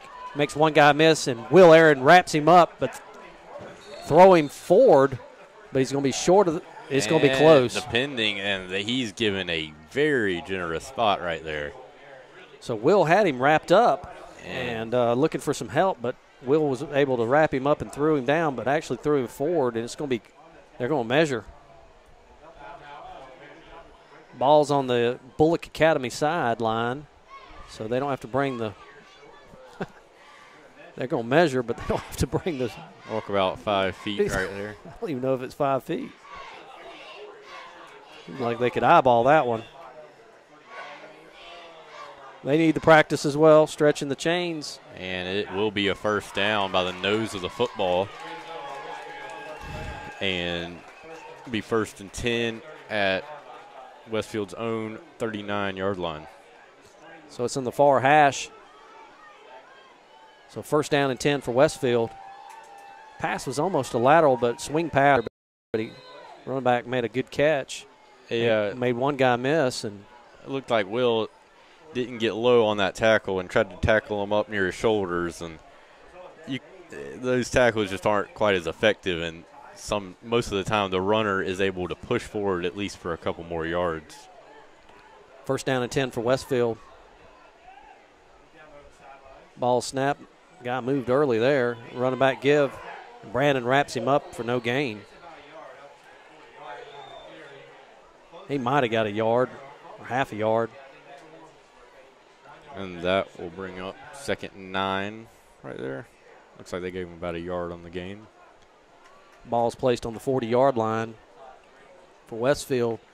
Your score, 15 Bulloch Academy, Westfield 12 with 6 minutes and 41 seconds. Folks, if you could see where our phone is situated, and every time you move it tries to fall, but trying to get as much reception as we can. I know y'all are struggling back in Statesboro and listening to us. Ball shotgun, and they hop it up. I don't know if he did catch it. Short throw. Gain of about maybe 2, maybe 3. I was like about 3 or 4 yards on the completion. So that's going to bring up 3rd down and about 5. Ball's on the 42-yard line of Westfield. 6 minutes left in the 3rd quarter. This game's going by quick. If we can hold them right here and make them punt. I guess they've tried to rely on kind of short passes on this drive, so we'll see if Bulloch Academy will try to defend the run first or pass. Man in motion, quarterback keeper. He's looking for some running room. Gets one block, gets another block, but we finally hem him up, and he might got back to the original line of scrimmage, but he ran about 15 yards there, back and forth. Trevor Mason on the tackle. And Seth Brandt came out with the football, but they claimed he was down before he lost the ball, so that'll bring up a 4th and 5 for Westfield from their own 44-yard line. So they're back in the punting formation, number 7, the kicker. And it looks like Seth Brandt is back for the punt. It looks like they're anticipating a short punt here. I think they're really worrying about the fake, so they have Seth Brandt as kind of a free safety / returner. The ball is kicked, and it is a big, high turnover spiral. And it lands on the 15-yard line, and they're going to down it. Gosh, at the 10-yard line. Or actually the 6. 6-yard line, excuse me. And that was a 50-yard punt right there. Yes, it was. And with no return. We didn't have anybody deep. We were worried about the fake punt. And Bulloch Academy will take over on their own 6-yard line. Going right to left, your score, 15 Bulloch, Westfield 12. And they'll have to drive 94 yards if they want to score a touchdown right here. So the run was pretty effective on the first drive of this half, and so far it's kind of started out like the first half did, with Bulloch Academy scoring on their first possession and pretty harmless possession by Westfield. So we're in the wishbone formation, handed straight off to Brandon Merrill, and he's rumbling. Man, he gets all the way up the 15-yard line. A gain of about 5 on the play, and nice tough run right there. Nothing fancy, straight handoff to the fullback. He gets all the way up to about the 14-yard line. It brings up 2nd down, and it's actually an 8-yard run. 2nd down and about 2. Wishbone formation again. And give it to Brannen again. Let's see what happens. And we do. And he gets the 1st down. Yeah, a gain of about 2 or 3 right there, and Westfield really stacked the box, anticipating the inside run, but Brandon Merrill still at about 3 yards on the carry. Brandon is such a tough kid, and he's got good vision and just got a huge heart and plays so – he runs so low. Yes. And just – he plays a lot.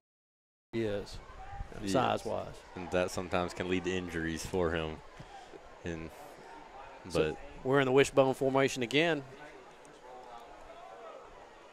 Hand off to Jake Nelson. He's got some running room, but gets tripped up there by the end. Good play from number 7. Looks like a gain about half a yard or 1 yard on the play. They've stayed in that tight wishbone formation every play so far this drive.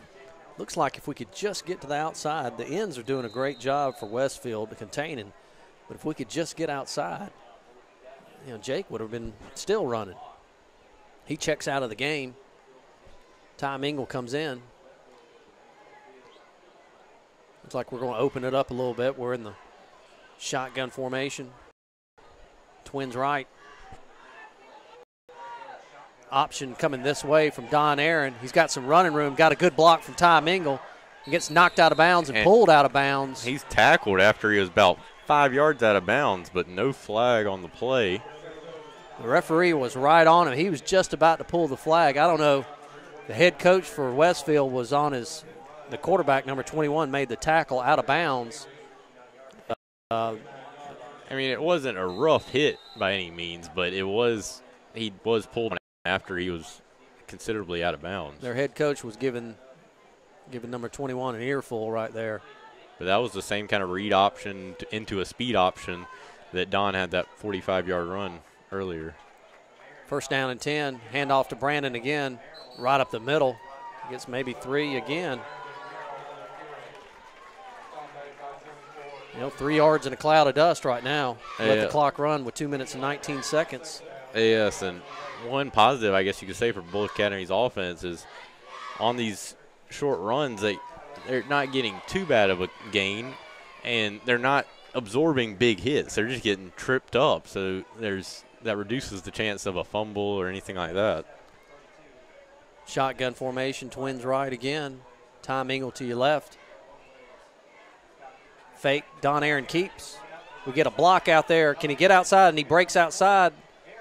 And it gets a first down, but there's a flag on the field. Yeah, Will Aaron blocking the back. Yeah, he trying to help out his brother out there and trying to seal the edge for him, but his defender got past him and he just pushed him in the back. Gently pushed him, but he pushed him. So that'll back him up. Bring up second down and about 13, 14. Academy, 1 minute and 43 seconds left. Your score, Bulloch Academy 15, Westfield 12. Jad Street checks out. And Don Aaron's had some good success with the ball. So you might see another type of read option play with him keeping it with their success they've had. Shotgun formation again. Gives straight up to look like Jake Nelson. And nothing on that. They snuffed that one out. And that will bring up about a 3rd and 14 or 15 right there with under 1 minute on the clock in the third quarter. So third down and 15. Ball's on the 24-yard line. We're under 1 minute right now. Well, your score, Bulloch Academy 15, Westfield 12. Shotgun formation, twins right, twins left. Get the ball, Badon in his hands, looking to pass. Wide open, Jake Nelson, and he had it in and out of his hands. But he gets hit by number 2. He really didn't absorb that much contact, just it was up in the air, and he caught it out away from his body, and as he was trying to bring it to his body, the defender got his hand on the ball and just popped it out. It's a good play from the defender. Jake almost had a great catch right there. But Trevor Mason will be back to punt.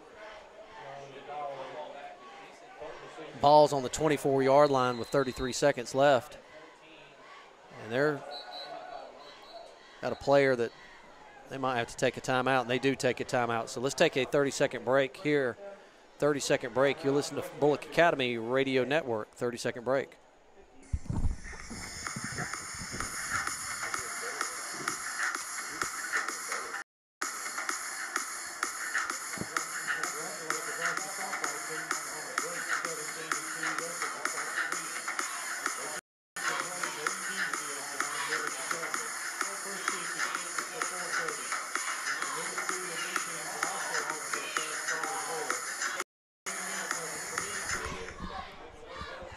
Welcome back to Bulloch Academy football. Your score, Bulloch Academy 15, Westfield 12 with 33 seconds. Westfield took a timeout. They didn't have enough players on the field. It's like about the second or third time they timeout on special teams.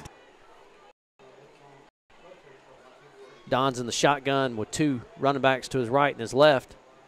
Hand off to Brannen. He gets popped right there. Big hit. Yeah. Got popped at the line for no gain, so that'll bring up 2nd and 10. So I think coach is just kind of content right now to maybe try to take time off the clock. Yeah, and the clock ticked under 8 minutes right now, so the clock is Academy's friend right now. Just take all the time we can off on the clock. Plays called in. We still hustle line, our good offensive line, running off. Running the line, shotgun formation, twins right. Don's changing the play. 3 seconds on the play clock, and he does not get it off. We got to look at that play clock, Don. So I'll back him up on the penalty. 25-second clock is to your right and to your left. One thing when you come into a stadium, you got to make sure where the clock is. Yes, and really in most high school stadiums, they do not have the play clock out there. So, the Bulloch Academy has to adjust to that with it being right there in front of you. Yeah, displayed. Shotgun formation again. Don's back to pass. Down and deflected and intercepted. Intercepted. Another deflection at the line, and that'll be the fourth turnover of the game for Bulloch Academy. 29 deflected the ball, and it went straight up. And looks like number 50, Robbie Luzzy with the interception at the line. So the ball's on the 35-yard line for Westfield. First down and 10 on the deflection. And another good starting field, or another drive with good starting field position for Westfield as they start on Bulloch Academy's 35-yard line. Our defense has got to bow its back. Hold the Hornets here of Westfield. And really later in this game, a lot of players have started to play both ways, and you wonder if that could be tiring them down on defense with the stream of turnovers. Shotgun formation, snap. Quarterback goes up to pass. He drops it, but it could have been a lateral. Seth Connor slides to. It was a screen pass. I thought it was almost a lateral.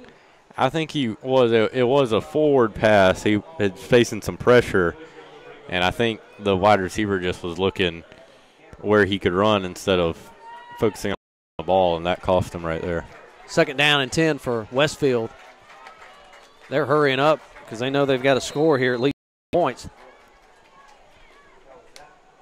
6 minutes and 47 seconds in the ball game. Bulloch Academy leading 15-12. Second 10 right here. We're going to bring the end, put a little pressure on him. Ball's up, and he caught. Will Aaron was trying to go for the interception, but receiver caught it. Yeah, gained about 11 right there for the first down. And a wide receiver was able to get some positioning on Will Aaron and was able to kind of box him out and control the ball. A little talk going back and forth here from both teams. We need to be careful here. Yes, no dumb penalties this late in the game. First down and 10. Ball's on the 24-yard line for Westfield. Low snap. Quarterback has to keep it. He's right up the middle. Can somebody make a tackle? We finally do on the 10-yard line. It's just a busted play. It was a busted play, and the defense just opened up in the middle, tried to go on the sides, outside, and he just went straight up the middle for 15 yards. And that'll bring up first and 10 from the 11-yard line. They can get a first down. 6 minutes and 10 seconds left in the ball game. Bulloch Academy desperately needs a stop or a turnover right here. They come up to the line. They're hungry for a victory. Hand it off to Black and Weir and get him in the backfield. Great tackle right there by Jake Nelson. That's a loss of 5. Good play by Jake Nelson coming from his. Yeah, he got low, which is very important in a tackle, and got him by the leg, so he couldn't go anywhere. So it's second down and 15 for Westfield. We just got a bower back right here, Phillip.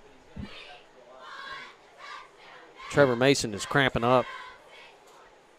Our guys are tired, hands on their hip. We got to do it just one more time here. Put a little pressure on that quarterback. They're trying to hurry up and snap the ball. Quarterback rolls out to his right. Got a swing pass. Can we intercept it? We don't. But nice contest right there by Jad Street, and the receiver had a chance to catch it, but Jad threw him down very quickly, and he dropped the ball. So that'll bring up 3rd and 14. Ball's on the 15-yard line. 5 minutes and 3 seconds left in the ball game.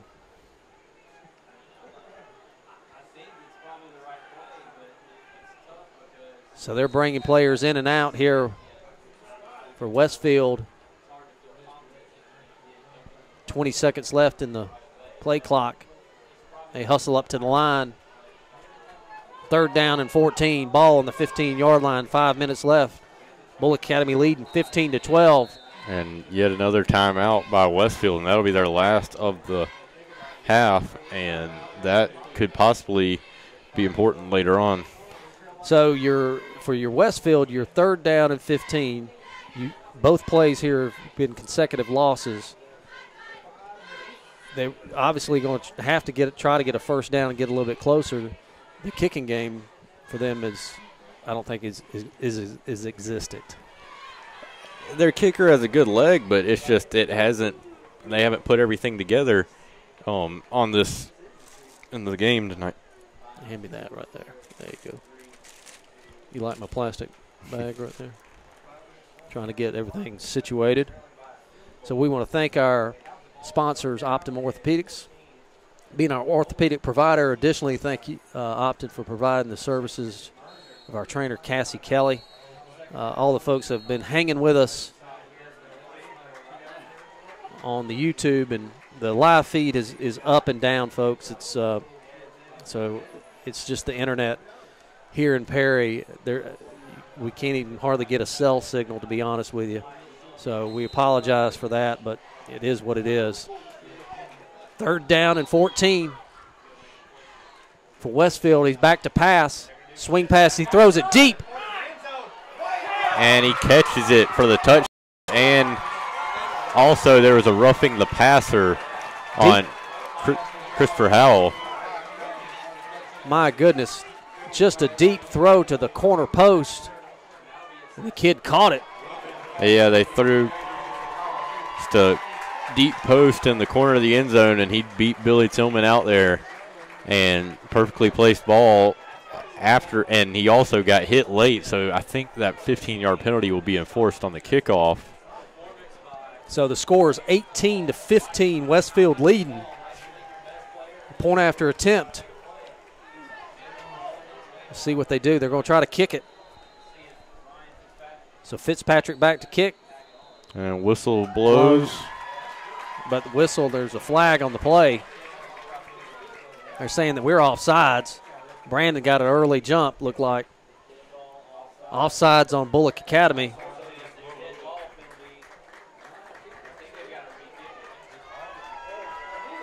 So, was a kick up and no, they still get the play was blown dead. The play was blown dead. They got to either re-kick or counted. So, dead ball foul is. They're going to decline it, so they'll re-kick it. So 18-15, Westfield leads here with 4 minutes and 54 seconds left in the 4th quarter. So they're going to go for the PAT again. We get the rush. Can we block it? And we don't. And it gets up, and it's good. So Fitzpatrick kicks it through. So your score, Westfield 19, Bulloch Academy 15. With 4 minutes and 54 seconds here in the 4th quarter. That was a very important PAT because that made it a 4-point game. So Bulloch Academy will have to score a touchdown to take the lead or tie it. Or they will have to score a touchdown and won't be able to kick a field goal to tie it. So,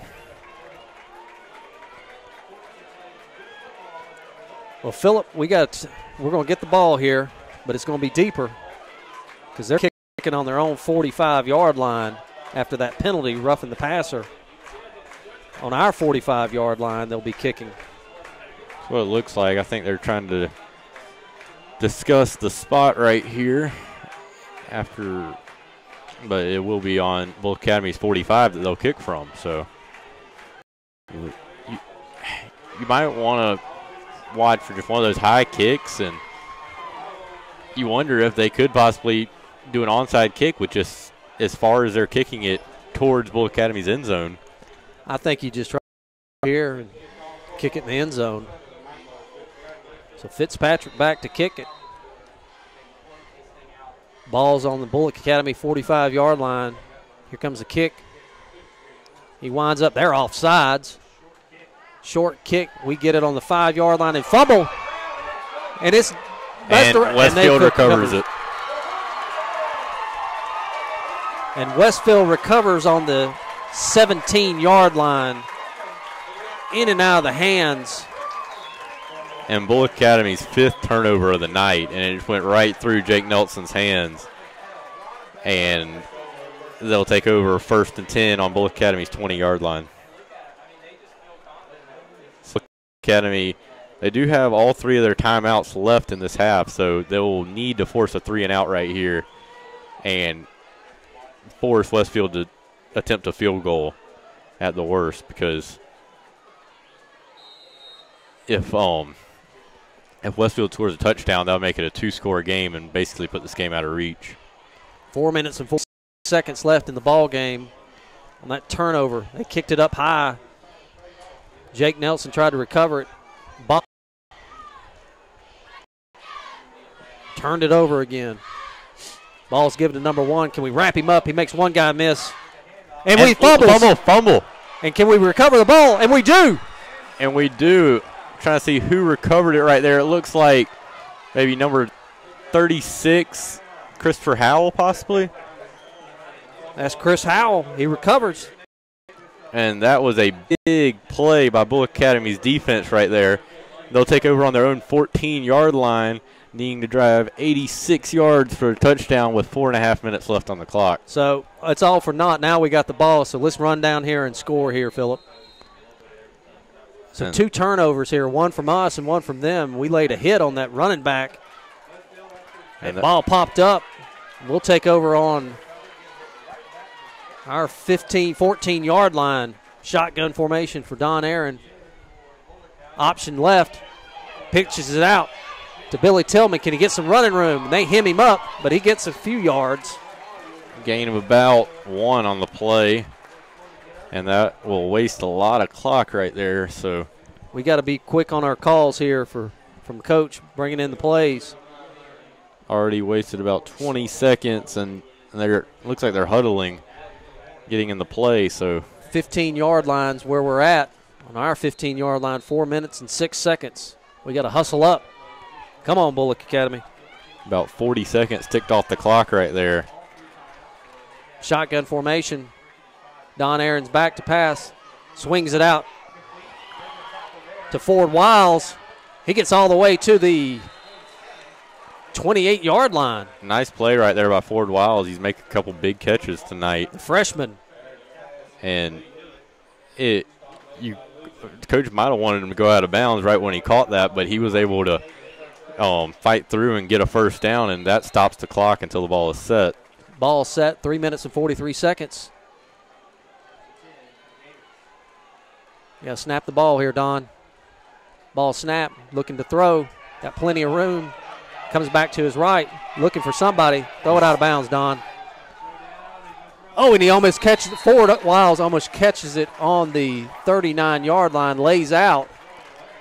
As Don Aaron, I think he kind of saw that, and he just knew if he was going to throw it out there, it wasn't going to be caught by any Westfield defender, and his receiver had a chance to catch it, but it was not an easy catch by any means. Second down at 10, 3 minutes and 24 seconds here. Your score, Westfield 19, Bulloch Academy 15. Ball's on the 28-yard line of Bulloch Academy. We hustle up to the line. Shotgun formation. Swing pass out to Ty Mingle. He's trying to get some run out of bounds. And do they knock him out of bounds? I thought are calling him out of bounds, so that will stop the clock. So just a quick swing pass out to Ty Mingle on the far side. Brings up 3rd down and 1. Yeah, nice little gain right there. So that'll be 3rd and 1 from Bulloch Academy's own 37-yard line. And they need to remember they do have all their timeouts. So. Which is important, and Westfield does not have any timeouts left. 3rd down and 1. Ball snap. Don's back to pass. He's flushed out. Good block by Brandon Merrill. He's coming out to the 40-yard line. Can he get? He's close to the 1st down and runs out of bounds. I think he got it by a couple of yards right there. And he goes out at the 40-yard line, and he gained about 3. So I'll bring up 1st down and 10. Ball's placed right at the 40-yard line of Bulloch Academy with 2 minutes and 58 seconds. And he got out of bounds, so that will stop the clock. Need a big drive right here, Phillip.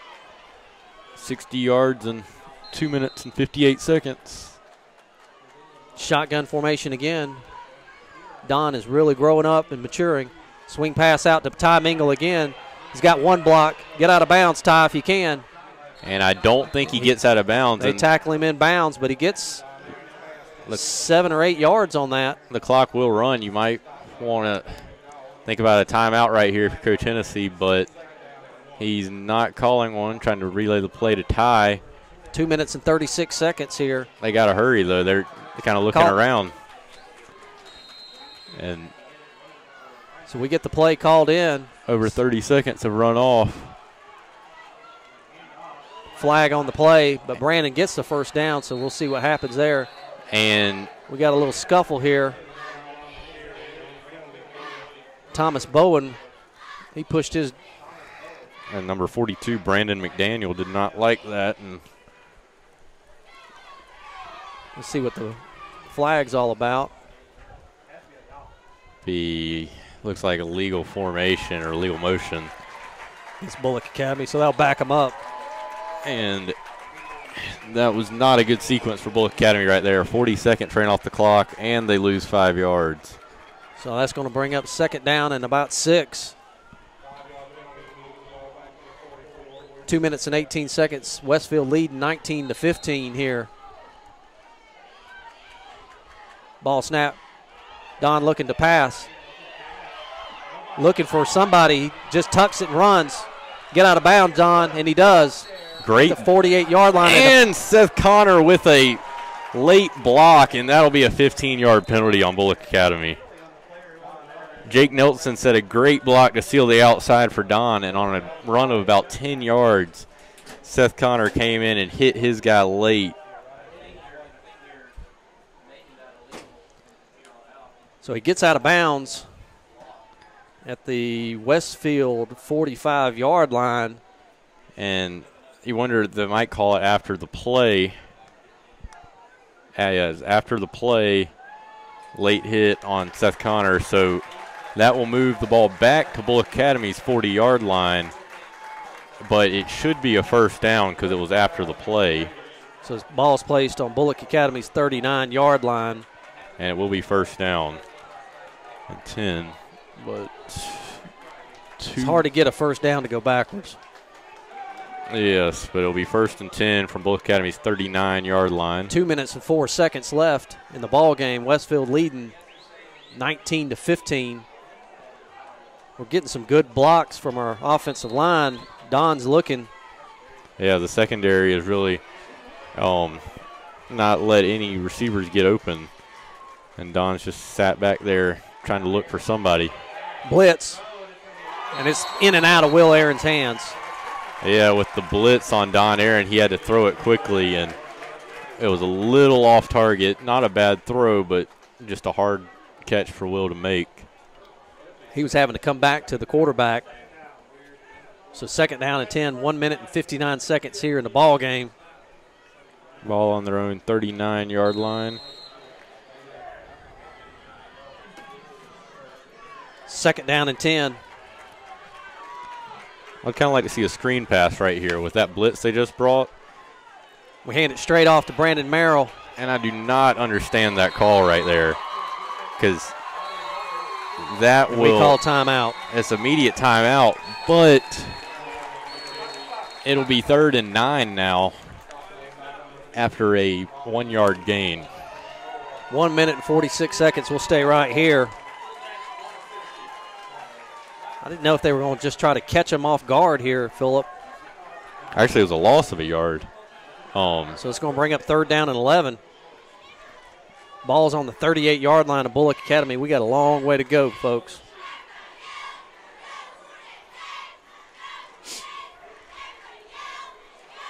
So we got 2 timeouts left. And you think Coach Hennessy will probably be drawing up multiple plays for this play and then next play and then maybe a play after that, so they don't have to take time relaying it in from the sideline. Because that's what's taking so much time right now, is trying to get the plays in. Yeah, they've had 2 separate occasions where they've burnt over 40 seconds of the play clock relaying in the plays. 19-15, Westfield leading here late in the fourth quarter, 1 minute and 50 seconds left in the ball game. The ball is on our 38-yard line. Phillip, if you coach Hennessy, what do you do on this play? I think we'll see how Westfield comes out lined up, but I would like to see a little screen pass right here. Maybe the tie outside. Or not necessarily a wide receiver screen, but like a little screen, maybe Brandon Merrill slip out of the backfield and use Westfield's aggressiveness that they've shown on this drive against them. 3rd down and 11. Ball snap, Don Aaron looking to throw. Got plenty of time. 7-minute Dumps coverage. it out to Jake Nelson, but he drops it.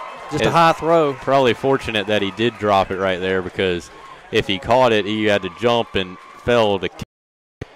It would have been about a 2-yard gain, and they would have had to use another timeout. So 4th down and 11.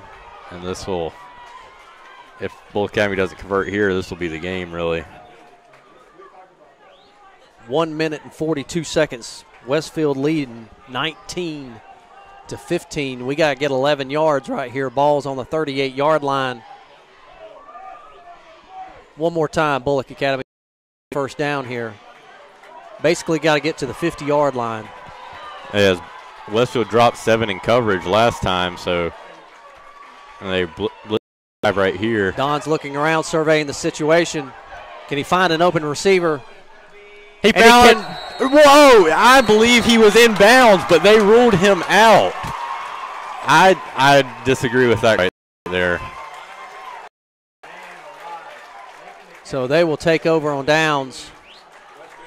Jake Nelson makes a heck of a catch. I don't know about that one. I think he caught it in bounds. In my view, he caught it and got his foot down before he went out. And that's where instant replay, not having that in high school football, does hurt you. Oh, goodness. So Westfield will take over on their own 38-yard line with 1 minute and 32 seconds. Bulloch 39-yard line. We've just let this one slip away, Phillip. Yes, 5 turnovers. You're not going to win games like that.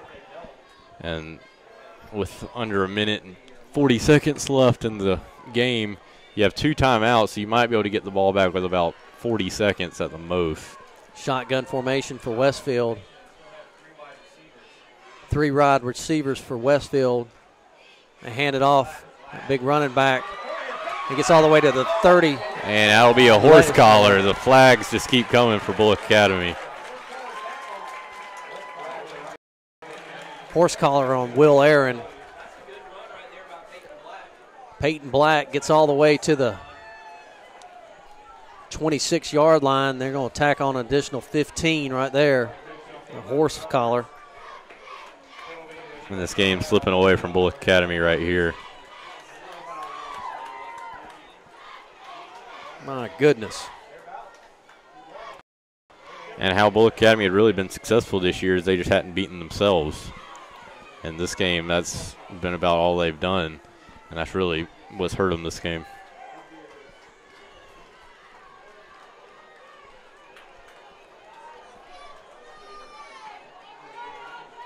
So the ball will be placed on Gator 14-yard line.